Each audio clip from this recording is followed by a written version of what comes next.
ਪੰਕਜ ਬੰਦਨ ਸਿਮਰੋ ਅੰਗਦ ਦੁਖ ਅਮਰਦਾਸ ਗੁਰ ਹਿਰਦੈ ਧਿਆਨ ਜੀ ਹਿਰਦੈ ਸ੍ਰੀ ਗੁਰੂ ਰਾਮਦਾਸ ਗੁਣ ਗੁਰੂ ਅਰਜਨ ਬਿਗਨਨ ਕੇ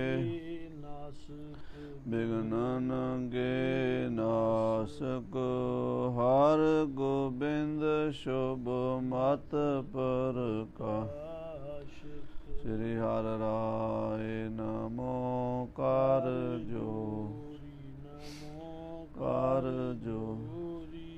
ਸ੍ਰੀ ਹਰਿ ਕ੍ਰਿਸ਼ਨ ਮਨਾਉ ਤੇਗ ਬਹਾਦਰ ਪਰਮ ਕਿਰਪਾਲਾ ਜੀ ਪਰਮ ਕਿਰਪਾਲਾ ਸ੍ਰੀ ਗੁਰੂ ਗੋਬਿੰਦ ਸਿੰਘ ਬਿਸਾਲਾ ਤਰੋਂ ਤਰਾ ਪਰ ਪੁਨ ਪੁਨ ਸੀਸਾ ਵਾਹਿਗੁਰੂ ਪੁਨ ਪੁਨ ਸੀਸਾ ਬੰਦੋਂ ਬਾਰ ਬਾਰ ਜਗਦੀ ਏਕ ਓੰਕਾਰ ਸਤਿਗੁਰੂ ਤੇ ਪ੍ਰਸਾਦ ਸਚਿ ਵਾਹਿਗੁਰੂ ਜੀ ਕੀ ਫਤਿਹ ਹੈ ਵਿਘਨ ਵਿਨਾਸ਼ਨ ਸੋਇ ਕਹਾਂ ਬੁੱਧ ਪ੍ਰਭ ਤੁਛ ਹਮਾਰੀ ਵਰਨ ਸਕੈ ਮਹਿਮਾ ਜੋ ਤਿਹਾਰੀ ਹਮ ਨਾ ਸਕਤ ਕਰ ਸਿਫਤ ਤੁਮਾਰੀ ਆਪ ਲਿਹੋ ਤੁਮ ਕਥਾ ਸੁਧਾਰੀ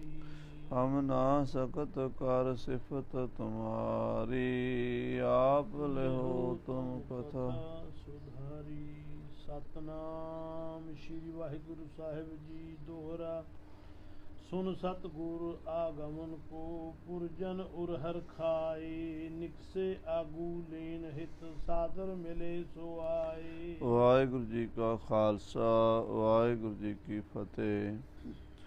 ਗੁਰੂ ਮਹਾਰਾਜ ਦੀ ਸਾਜੀ ਨਵਾਜੀ ਹੋਈ ਗੁਰੂ ਖਾਲਸਾ ਸਾਧ ਸੰਗਤ ਜੀ, ਆਪ ਜੀ ਅਤਿਅੰਤ ਬੜਭਾਗੇ ਹੋ। ਗੁਰੂ ਕੀ ਪਾਵਨ ਪਵਿੱਤਰ ਹਜ਼ੂਰੀ 'ਚ ਬੈਠ ਕੇ ਕਲਗੀਧਰ ਪਾਤਸ਼ਾਹ ਜੀ ਦਾ ਪਾਵਨ ਇਤਿਹਾਸ ਸਰਵਣ ਕਰ ਰਹੇ ਹੋ।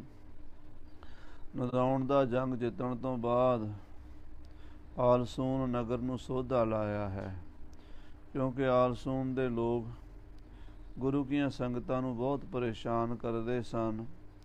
ਰਸਤੇ ਵਿੱਚ ਆ ਰਹੀਆਂ ਸੰਗਤਾਂ ਕੋਲੋਂ ਰਸਤਾਂ ਬਸਤਾਂ ਗੁਰੂ ਘਰ ਦੇ ਲਿਆਂਦੀਆਂ ਹੋਈਆਂ ਭੇਟਾਵਾਂ ਵੀ ਖੋਹ ਲੈਂਦੇ ਸਨ ਔਰ ਆਪਣੇ ਪਿੰਡ ਦੇ ਖੂਹ ਤੋਂ ਪਾਣੀ ਤੱਕ ਵੀ ਨਹੀਂ ਸੀ ਪੀਣ ਦਿੰਦੇ। ਐਸੇ ਇਹ ਜਲਾਦ ਲੋਕ ਸਨ, ਦੁਸ਼ਟ ਲੋਕ ਸਨ, ਜਿਨ੍ਹਾਂ ਨੂੰ 10ਵੇਂ ਪਾਤਸ਼ਾਹ ਜੀ ਮਹਾਰਾਜ ਨੇ ਅੱਜ ਸੋਧਾ ਲਾਇਆ। ਕਿਉਂਕਿ ਜਦੋਂ ਸਤਿਗੁਰੂ ਕੋਲੋਂ ਲੰਘ ਰਹੇ ਸਨ ਤਾਂ ਇਹ ਕੋਠਿਆਂ ਦੇ ਚੜ੍ਹ ਕੇ ਵੇਖ ਰਹੇ ਸਨ, ਕਿਸੇ ਨੇ ਹੱਥ ਜੋੜ ਕੇ ਨਮਸਕਾਰ ਵੀ ਨਹੀਂ ਕੀਤੀ ਅਤੇ ਪਹਿਲਾਂ ਵੀ ਇਹਨਾਂ ਦੀਆਂ ਸ਼ਿਕਾਇਤਾਂ ਆਈਆਂ ਹੋਈਆਂ ਸਨ। ਇਸ ਕਰਕੇ ਇਸ ਨਗਰ ਨੂੰ ਮਹਾਰਾਜ ਨੇ ਸੋਧਾ ਲਾਇਆ ਅਤੇ ਵਾਪਸ ਸ੍ਰੀ ਅਨੰਦਪੁਰ ਸਾਹਿਬ ਆ ਪਹੁੰਚੇ। ਅਨੰਦਪੁਰ ਸਾਹਿਬ ਦੀਆਂ ਸੰਗਤਾਂ ਨੂੰ ਪਤਾ ਲੱਗਾ ਵੀ ਮਹਾਰਾਜ ਆ ਰਹੇ ਨੇ। ਅੱਗੋਂ ਦੀ ਲੈਣ ਵਾਸਤੇ ਸੰਗਤਾਂ ਗਈਆਂ ਹਨ, ਸ਼ਬਦ ਕੀਰਤਨ ਕਰ ਰਹੀਆਂ ਨੇ। ਆਓ ਜੀ ਤੂੰ ਆਓ ਹਮਾਰਾ, ਹਰ ਜਸ ਸਰਵਣ ਸੁਣਾਵਨਾ, ਤੁਧ ਆਵਤ ਮੇਰਾ ਮਨ ਤਨ ਹਰਿਆ, ਹਰ ਜਸ ਤੁਮ ਸੰਗ ਗਾਵਨਾ। ਇਸ ਤਰ੍ਹਾਂ ਦੇ ਪਿਆਰ ਭਰੇ ਸ਼ਬਦ ਪੜ੍ਹ ਕੇ ਮਹਾਰਾਜ ਨੂੰ ਲੈਣ ਵਾਸਤੇ ਸੰਗਤਾਂ ਕਿਵੇਂ ਗਈਆਂ, ਉਹ ਕਥਾ ਸਰਵਣ ਕਰੀਏ। ਮਨ ਬਿਰਤੀਆਂ ਸ੍ਰੀ ਅਨੰਦਪੁਰ ਸਾਹਿਬ ਲੈ ਚੱਲੀਏ। ਪਿਆਰ ਨਾਲ ਆਖੀਏ ਸਤਨਾਮ ਸ੍ਰੀ ਵਾਹਿਗੁਰੂ ਸਾਹਿਬ ਜੀ, ਸਤਨਾਮ ਸ੍ਰੀ ਵਾਹਿਗੁਰੂ ਸਾਹਿਬ ਜੀ। ਦੋਹਰਾ ਸੁਨ ਸਤਿਗੁਰ ਆਗਮਨ ਕੋ ਪੁਰਜਨ ਉਰ ਹਰ ਖਾਏ। ਸਤਿਗੁਰਾਂ ਦਾ ਸ੍ਰੀ ਅਨੰਦਪੁਰ ਸਾਹਿਬ ਵਾਪਸ ਆਉਣਾ ਸੁਣ ਕੇ ਸ੍ਰੀ ਅਨੰਦਪੁਰ ਸਾਹਿਬ ਦੇ ਵਾਸੀ ਬੜੇ ਖੁਸ਼ ਹੋਏ ਹਨ। ਨਿਕਸੇ ਆਗੂ ਲੈਨ ਹਿਤ ਸਾਦਰ ਮਿਲੇ ਸੋ ਆਏ। ਮਹਾਰਾਜ ਨੂੰ ਅਗਾਊਂ ਦੀ ਜਾ ਕੇ ਲੈਣ ਵਾਸਤੇ ਸੰਗਤਾਂ ਚੱਲੀਆਂ ਹਨ। ਗੁਰੂ ਘਰ ਦੇ ਮੁਖੀ ਸੇਵਾਦਾਰ ਗੁਰਸਿੱਖ ਚੱਲੇ ਹਨ ਔਰ ਮਹਾਰਾਜ ਦੇ ਲਈ ਫੁੱਲਾਂ ਦੇ ਹਾਰ ਲੈ ਕੇ ਫੁੱਲਾਂ ਦੀਆਂ ਟੋਕਰੀਆਂ ਲੈ ਕੇ ਵਰਖਾ ਕਰਦੇ ਹੋਏ ਗੁਰਬਾਣੀ ਦਾ ਸ਼ਬਦ ਕੀਰਤਨ ਕਰਦੇ ਹੋਏ ਗਏ ਹਨ। ਨਿਸ਼ਾਨੀ ਛੰਦ ਲੈ ਅਨਕ ਅਕੋਰ ਕੋ ਕਰ ਗੁਰਸੋ ਮੇਲਾ। ਮਹਾਰਾਜ ਵਾਸਤੇ ਵਧੀਆ ਵਧੀਆ ਭੇਟਾਵਾਂ ਲੈ ਕੇ ਅੱਗੋਂ ਦੀ ਜਾ ਕੇ ਗੁਰੂ ਸਾਹਿਬ ਨੂੰ ਮਿਲੇ ਹਨ।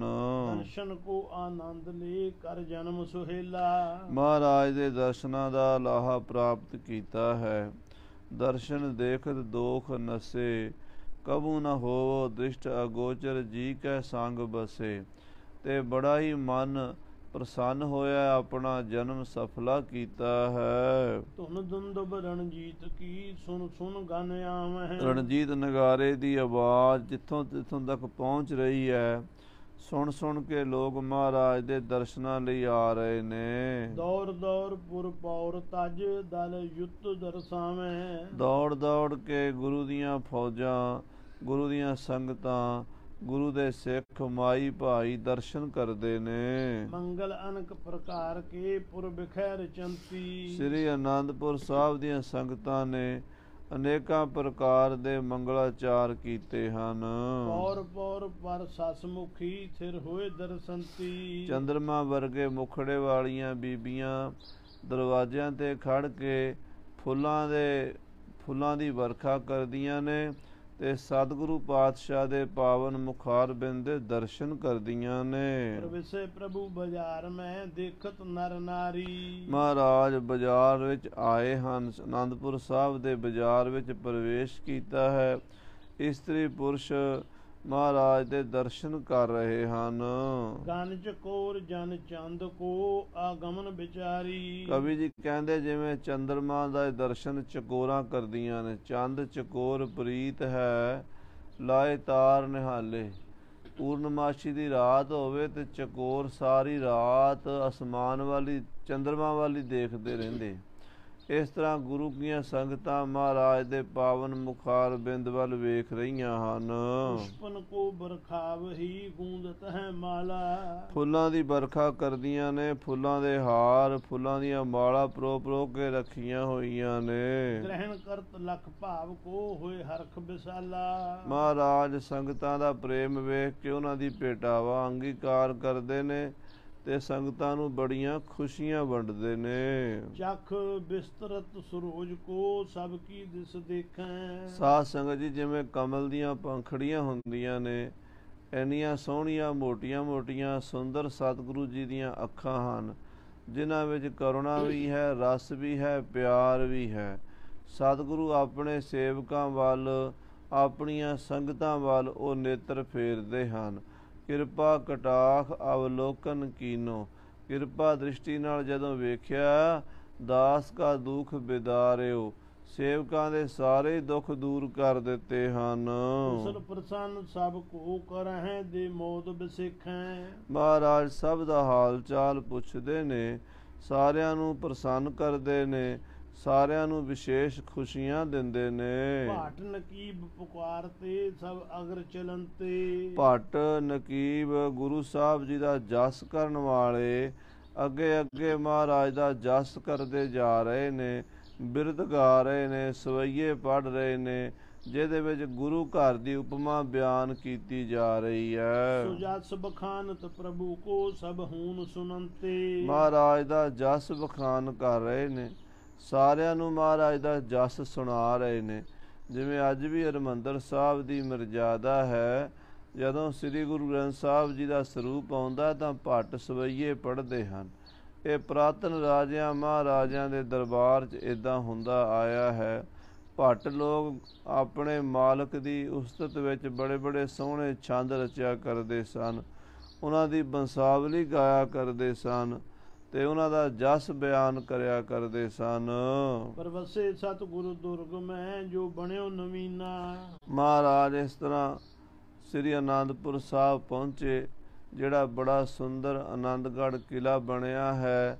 ਮਹਾਰਾਜ ਉਸ ਕਿਲ੍ਹੇ 'ਚ ਪ੍ਰਵੇਸ਼ ਕੀਤਾ ਹੈ। ਭਾਂਤ ਭਾਂਤ ਕੇ ਗ੍ਰਹਿ ਰਚੇ, ਸੁਖ ਦਾ ਦੁੱਤ ਭੀਨਾ। ਬੜੇ ਸੋਹਣੇ ਸੁੰਦਰ ਵਧੀਆ ਵਧੀਆ ਭਾਂਤ ਭਾਂਤ ਦੇ ਵੰਨ ਸੁਵੰਨੇ ਕਮਰੇ ਮਕਾਨ ਬਣੇ ਹਨ, ਜਿਨ੍ਹਾਂ ਮਕਾਨਾਂ ਵਿੱਚ ਮਹਾਰਾਜ ਦੀ ਰਿਹਾਇਸ਼ ਹੈ। ਬਹੁਤ ਸੁੰਦਰ ਆਲੀਸ਼ਾਨ ਮਹਿਲਾਂ ਵਿੱਚ ਪ੍ਰਵੇਸ਼ ਕੀਤਾ ਹੈ। ਉਤਰ ਤੁਰੰਗਮ ਤੇ ਗਏ ਸੁੰਦਰ ਘਰ ਮਾਹੀ। ਘੋੜੇ ਤੋਂ ਉਤਰ ਕੇ ਮਹਾਰਾਜ ਸੱਚੇ ਪਾਤਸ਼ਾਹ ਆਪਣੇ ਸੋਹਣੇ ਘਰ ਵਿੱਚ ਪ੍ਰਵੇਸ਼ ਕੀਤਾ ਹੈ। ਪੀਠ ਪਲੰਗ ਕੀ ਪਰਥਰੇ ਧਰ ਆਯੁਧ ਪਾਹੀ। ਮਹਾਰਾਜ ਪਲੰਗ ਦੇ ਉੱਤੇ ਵੱਡਾ ਸਾਰਾ ਸ਼ਾਹੀ ਪਲੰਗ ਸੀ, ਜਿੱਤੇ ਬਿਰਾਜਿਆ ਕਰਦੇ ਸਨ। ਆਰਾਮ ਕਰਨ ਦੇ ਲਈ ਸਤਿਗੁਰੂ ਜਾ ਕੇ ਪਲੰਗ ਦੀ ਪਿੱਠ ਤੇ ਬੈਠੇ ਹਨ। ਆਪਣੇ ਗਾਤਰੇ ਦੇ ਸ਼ਸਤਰ ਉਤਾਰ ਕੇ ਸਰਾਣੇ ਵੱਲ ਰੱਖੇ ਹਨ। ਨੰਦ ਚੰਦ ਪ੍ਰੋਹਤ ਦੁਤੀ ਅਰ ਤੀਨੋਂ ਭਰਾਤਾ। ਮਹਾਰਾਜ ਦੇ ਕੋਲ ਇਸ ਵੇਲੇ ਕੌਣ ਕੌਣ ਹਨ? ਇੱਕ ਤਾਂ ਦੀਵਾਨ ਨੰਦ ਚੰਦ ਜੀ, ਜੋ ਭਾਈ ਉਮਰ ਸ਼ਾਹ ਦਾ ਪੋਤਾ ਸੀ। ਉਮਰ ਸ਼ਾਹ ਬੜੇ ਉੱਚੇ ਬ੍ਰਹਮ ਗਿਆਨੀ ਗੁਰੂ ਅਰਜਨ ਦੇਵ ਜੀ ਦੇ ਸਮੇਂ ਮਹਾਂਪੁਰਸ਼ ਹੋਏ ਹਨ, ਡਰੌਲੀ ਦੇ ਰਹਿਣ ਵਾਲੇ, ਜਿਨ੍ਹਾਂ ਨੇ ਪੰਜਵੇਂ ਪਾਤਸ਼ਾਹ ਦੀ ਸੇਵਾ ਕੀਤੀ। ਸ੍ਰੀ ਅੰਮ੍ਰਿਤਸਰ ਸਰੋਵਰ ਦੀ ਸੇਵਾ ਵਿੱਚ ਬਹੁਤ ਵੱਡਾ ਯੋਗਦਾਨ ਪਾਇਆ। ਉਹਨਾਂ ਦਾ ਪੋਤਰਾ ਗੁਰੂ ਘਰ ਦਾ ਮੁਖੀ ਮਸੰਦ ਸੀ ਔਰ ਸੂਰਬੀਰ ਯੋਧਾ ਬਹਾਦਰ ਸੀ। ਬਾਕੀ ਮਸੰਦਾਂ ਵਰਗਾ ਕਾਇਰ ਤੇ ਬੁਝਦਿਲ ਨਹੀਂ ਸੀ। ਇਸ ਕਰਕੇ ਗੁਰੂ ਸਾਹਿਬ ਨੂੰ ਆਪਣੇ ਕੋਲ ਰੱਖਿਆ ਕਰਦੇ ਸਨ। ਤੇ ਪ੍ਰੋਹਤ ਪੰਡਤ ਦਇਆ ਰਾਮ ਜੀ, ਜੋ ਗੁਰੂ ਹਰਗੋਬਿੰਦ ਸਾਹਿਬ ਦੀ ਫੌਜ ਦੇ ਜਰਨੈਲ ਭਾਈ ਜਾਤੀ ਮਲਕ ਜੀ ਸਨ, ਉਹਨਾਂ ਦੇ ਪੁੱਤਰ ਸਨ ਪੰਡਤ ਗੰਗਾ ਰਾਮ ਜੀ, ਦਇਆ ਰਾਮ ਜੀ। ਦਇਆ ਰਾਮ ਜੀ ਬੜੇ ਵਿਦਵਾਨ, ਸ਼ਾਸਤਰਾਂ ਦੇ ਵੀ ਬੇਤਾ ਸਨ ਤੇ ਸ਼ਸਤਰ ਵਿਦਿਆ ਦੇ ਵੀ ਬੜੇ ਮਾਹਰ ਸਨ। ਗੁਰੂ ਦੀ ਫੌਜ ਦੇ ਜੰਗੀ ਜਰਨੈਲ ਸਨ। ਔਰ ਤਿੰਨ ਭਰਾਤਾ, ਕਿਉਂਕਿ ਪੰਜ ਭਾਈ ਸਨ ਬੀਬੀ ਬੀਰੋ ਦੇ ਪੁੱਤਰ, ਦੋ ਤਾਂ ਭੰਗਾਣੀ ਦੇ ਜੰਗ 'ਚ ਸ਼ਹੀਦੀ ਪਾ ਗਏ, ਭਾਈ ਸੰਗੋ ਸ਼ਾਹ ਤੇ ਭਾਈ ਜੀਤ ਮਲ। ਪਿੱਛੇ ਰਹਿ ਗਏ ਮਾਰੀ ਚੰਦ, ਗੰਗਾ ਰਾਮ ਤੇ ਗੁਲਾਬ ਰਾਏ। ਇਹ ਤਿੰਨੇ ਭਰਾ ਸਤਿਗੁਰਾਂ ਦੇ ਕੋਲ ਖੜੇ ਹਨ। ਆਇਸ ਤੇ ਨਿਜ ਨਿਜ ਸਿਵਰ ਉਤਰੇ ਸੁਖਦਾਤਾ। ਜਦੋਂ ਮਹਾਰਾਜ ਆਪਣੇ ਪਲੰਗ ਤੇ ਬੈਠ ਗਏ, ਸਾਰਿਆਂ ਨੇ ਗੁਰੂ ਸਾਹਿਬ ਤੋਂ ਆਗਿਆ ਲੈ ਕੇ ਆਪਣੇ ਆਪਣੇ ਡੇਰਿਆਂ 'ਚ ਜਾ ਕੇ ਆਰਾਮ ਕੀਤਾ ਹੈ। ਸਭ ਸੈਨਾ ਕੇ ਸੂਰਮੇ ਆਏ ਸੋ ਲੁੱਟ ਲਿਆਏ। ਆ ਜਿਹੜੀ ਸਾਰੀ ਫੌਜ ਆਈ ਸੀ, ਰਸਤੇ ਵਿੱਚ ਲੁੱਟਮਾਰ ਕਰਕੇ ਆਲਸੂਨ ਤੋਂ ਸਮਾਨ ਲਿਆਂਦਾ ਸੀ ਜਿਹੜਾ ਦੁਸ਼ਟਾਂ ਦਾ। ਵਸਤ ਸੰਭਾਰ ਉਤਾਰ ਕਰ ਨਿਜ ਸਿਵਰ ਸੁਹਾਏ। ਉਹਨਾਂ ਨੇ ਆਪਣੀ ਫੌਜੀ ਟਿਕਾਣਿਆਂ ਤੇ ਛਾਉਣੀ ਦੇ ਵਿੱਚ ਸਾਰੀਆਂ ਵਸਤੂਆਂ ਟਿਕਾਈਆਂ ਹਨ ਤੇ ਆਸਣ ਲਾਏ ਹਨ। ਖਾਨ ਪਾਨ ਕਰ ਜਾਮਨੀ ਹੋਏ ਸੁਪਤ ਬਿਤਾਈ। ਖਾਨ ਪਾਨ ਕਰਕੇ ਸੁੱਖ ਨਾਲ ਲੰਗਰ ਪ੍ਰਸ਼ਾਦ ਛਕ ਕੇ ਰਾਤ ਨੂੰ ਸੁੱਤੇ ਹਨ।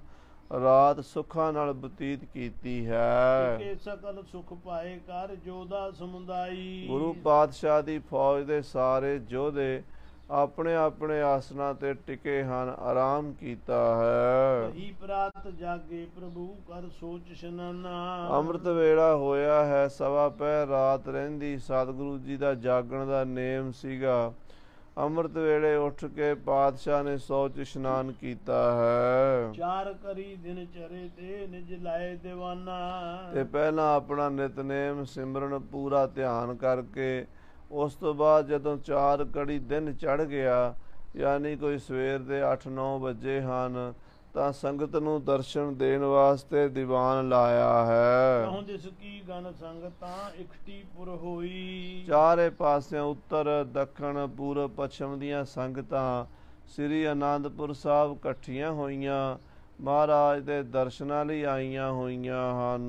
ਕਰਿਓ ਹੁਕਮ ਅਬ ਆਏ ਕਹਿ ਦਰਸੈ ਸਭ ਕੋਈ। ਜਿਹੜੀਆਂ ਸੰਗਤਾਂ 2-4 ਦਿਨਾਂ ਤੋਂ ਉਡੀਕ ਰਹੀਆਂ ਸਨ ਜਾਂ ਦੂਰੋਂ ਚੱਲ ਕੇ ਆਈਆਂ ਸਨ ਵੀ ਗੁਰੂ ਸਾਹਿਬ ਦੇ ਦਰਸ਼ਨ ਕਰਨੇ ਹਨ, ਮਹਾਰਾਜ ਨਦੌਣ ਗਏ ਹੋਏ ਸਨ ਤੇ ਨਦੌਣ ਤੋਂ ਵਾਪਸ ਆਏ, ਉਹ ਸਾਰੀਆਂ ਸੰਗਤਾਂ ਜੋ ਦਰਸ਼ਨਾਂ ਦੀ ਉਡੀਕ ਵਿੱਚ ਬੈਠੀਆਂ ਸਨ, ਉਹਨਾਂ ਨੂੰ ਸੁਨੇਹਾ ਭੇਜਿਆ ਹੈ, ਆਓ ਭਾਈ ਸਤਿਗੁਰੂ ਜੀ ਦਾ ਦੀਵਾਨ ਲੱਗ ਗਿਆ ਹੈ, ਜਿਨ੍ਹਾਂ ਜਿਨ੍ਹਾਂ ਨੇ ਦਰਸ਼ਨ ਕਰਨੇ ਨੇ ਚੱਲ ਕੇ ਦਰਸ਼ਨ ਕਰ ਲਵੋ। ਗਇਓ ਮੇਵਰਾ ਸਬਨ ਪੈ ਗੁਰ ਆਏ ਸਗਾਈ। ਮਹਾਰਾਜ ਸੱਚੇ ਪਾਤਸ਼ਾਹ ਦਾ ਮੇਵੜਾ ਅਰਦਾਸੀਆ ਸਾਰਿਆਂ ਡੇਰਿਆਂ ਵਿੱਚ, ਸਾਰੇ ਸਿਵਰਾਂ ਵਿੱਚ ਗਿਆ ਹੈ ਤੇ ਗੁਰੂ ਸਾਹਿਬ ਜੀ ਦੀ ਆਗਿਆ ਉਸ ਨੇ ਸਾਰਿਆਂ ਨੂੰ ਸੁਣਾਈ ਹੈ। ਸੁਨ ਸਰੋਨਨ ਮੈਂ ਆਨੰਦ ਭਾ ਤੂਰਨ ਸਮੁਦਾਈ। ਸਾਰਿਆਂ ਨੂੰ ਸੁਣ ਕੇ ਖੁਸ਼ੀ ਪ੍ਰਸੰਨਤਾ ਮਿਲੀ ਹੈ। ਬੜੇ ਪ੍ਰਸੰਨ ਹੋਏ ਹਨ। ਨਾਨਾ ਲੀਨ ਅਕੋਰ ਕੋ ਉਤਲਾਵਤ ਆਏ। ਨਾਨਾ ਪ੍ਰਕਾਰ ਦੀਆਂ ਭੇਟਾਵਾਂ, ਕੋਈ ਚੰਗੀ ਘੋੜਾ ਲੈ ਕੇ ਆਇਆ, ਕੋਈ ਸ਼ਸਤਰ ਲੈ ਕੇ ਆਇਆ, ਕੋਈ ਢਾਲ ਤਲਵਾਰ ਬਰਛਾ ਬੰਦੂਕ ਲੈ ਕੇ ਆਇਆ, ਕੋਈ ਬਸਤਰ, ਕੋਈ ਮਾਇਆ, ਕੋਈ ਖਾਣ ਪਾਣ ਦੇ ਪਦਾਰਥ ਮੇਵੇ, ਜੈਸੀ ਜੈਸੀ ਕੋਈ ਭੇਟਾ ਲੈ ਕੇ ਆਇਆ ਹੈ, ਛੇਤੀ ਨਾਲ ਮਹਾਰਾਜ ਦੇ ਚਰਨਾਂ 'ਚ ਹਾਜ਼ਰ ਕਰਨ ਲਈ ਦੌੜੇ ਹਨ ਸਿੱਖ।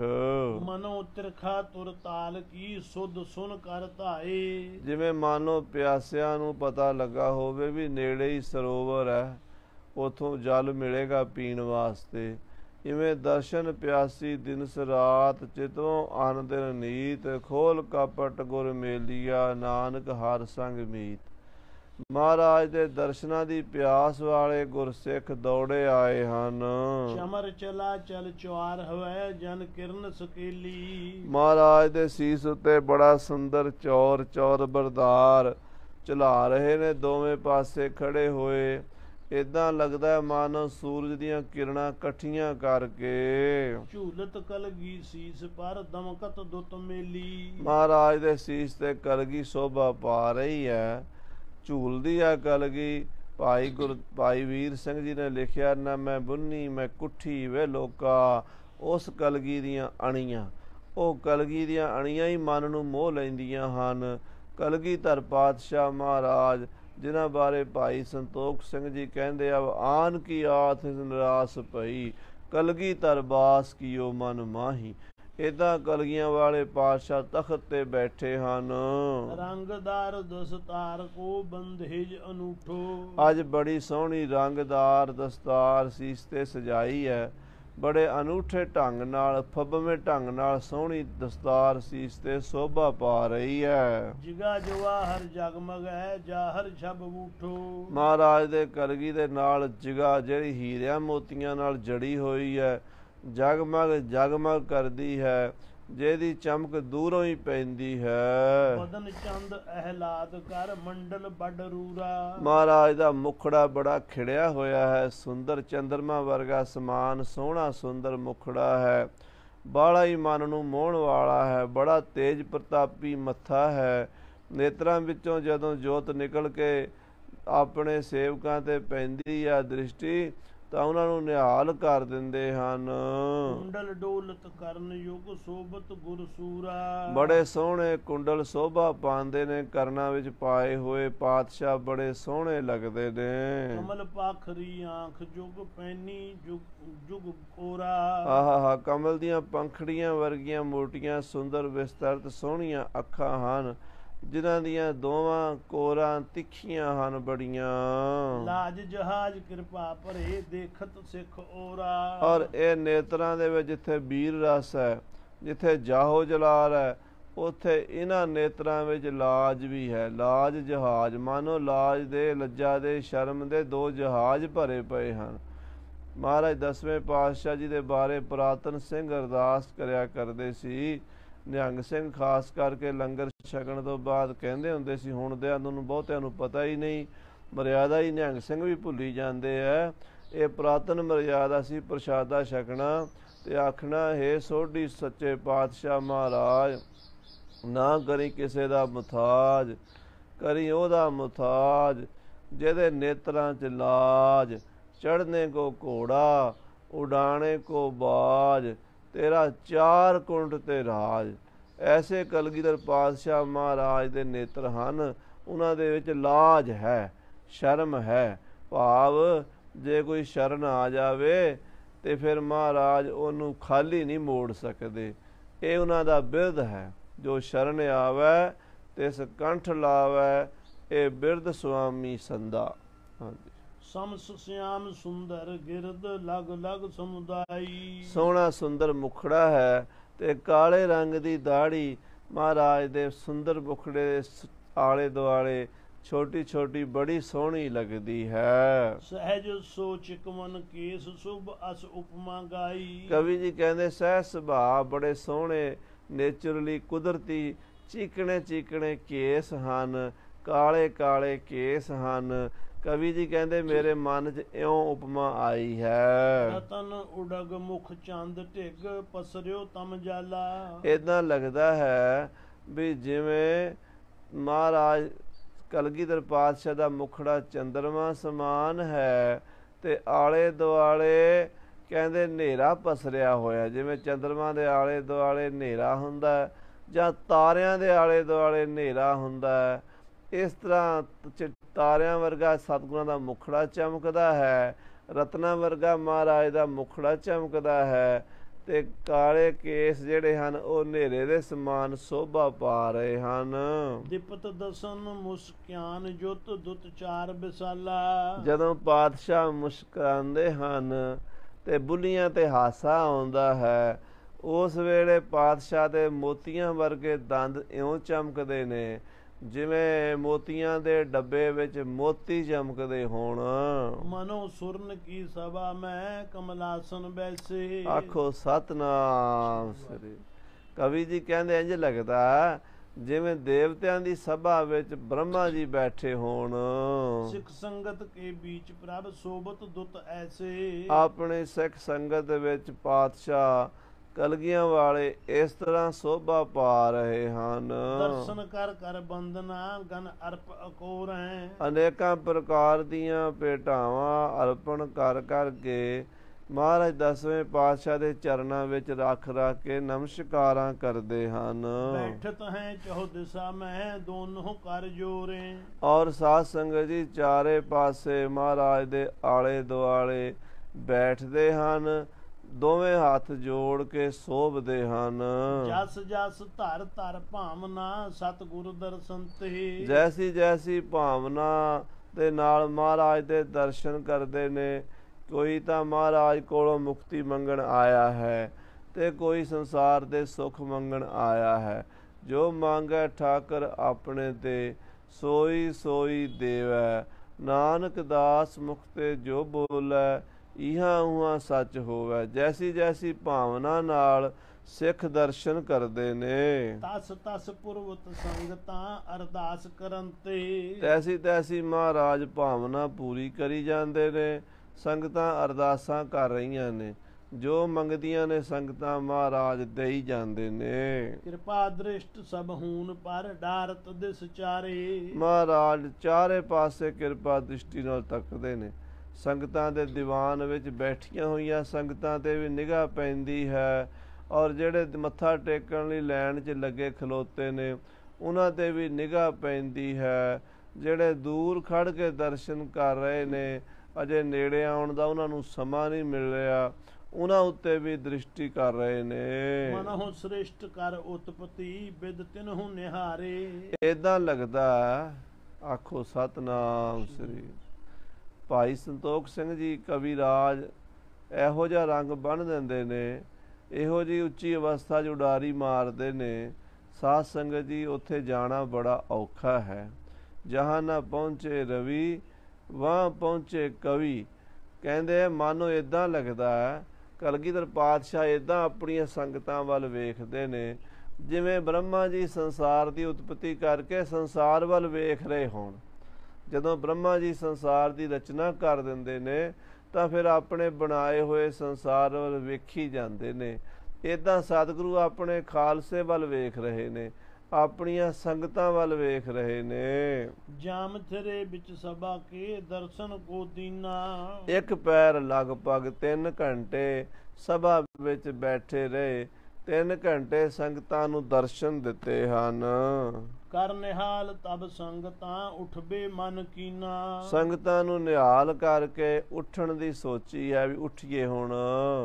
ਆਪਨ ਸਦਨ ਮੈਂ ਪੁੰਨ ਗਏ ਬੈਠੇ ਗੁਣ ਖਾਨੀ। ਫਿਰ ਮਹਾਰਾਜ ਆਪਣੇ ਮਹਿਲਾਂ ਵਿੱਚ ਚਲੇ ਗਏ ਨੇ ਤੇ ਗੁਣਾਂ ਦੀ ਖਾਨ ਸ੍ਰੀ ਗੁਰੂ ਗੋਬਿੰਦ ਸਿੰਘ ਸਾਹਿਬ ਜੀ ਸੱਚੇ ਪਾਤਸ਼ਾਹ ਜੀ ਜਾ ਕੇ ਮਹਿਲਾਂ ਵਿੱਚ ਬੈਠੇ ਨੇ, ਦੀਵਾਨ ਦੀ ਸਮਾਪਤੀ ਕਰ ਗਏ ਨੇ। ਭੋਜਨ ਥਾਰ ਪਰੋਸਿਓ ਆਨਿਓ ਤਿਹ ਥਾਨੀ। ਸੇਵਾਦਾਰਾਂ ਨੇ ਭੋਜਨ ਦਾ ਥਾਲ ਪਰੋਸ ਕੇ ਅੱਗੇ ਲਿਆਂਦਾ ਹੈ, ਚੌਂਕੀ ਤੇ ਧਰਿਆ ਹੈ। ਅਚਿਓ ਸਵਾਦ ਮਨ ਭਾਵ ਤੇ ਛੁੱਧ ਤੇ ਤ੍ਰਿਪਤਾਏ। ਮਹਾਰਾਜ ਨੇ ਬੜਾ ਸਵਾਦਿਸ਼ਟ ਭੋਜਨ, ਮਨ ਭਾਉਂਦਾ ਭੋਜਨ ਬੜੀ ਪ੍ਰਸੰਨਤਾ ਦੇ ਨਾਲ, ਖੁਸ਼ੀ ਦੇ ਨਾਲ ਛਕਿਆ ਹੈ। ਘਰੇ ਦੁਪਹਿਰੇ ਸਤਿਗੁਰੂ ਲੋਚਨ ਅਲਸਾਏ। ਹੁਣ ਦੁਪਹਿਰਾ ਢਲਣ ਲੱਗਾ ਹੈ, 12 ਵੱਜ ਗਏ ਨੇ, ਦੁਪਹਿਰ ਦੇ 1 ਵੱਜ ਗਿਆ ਹੈ।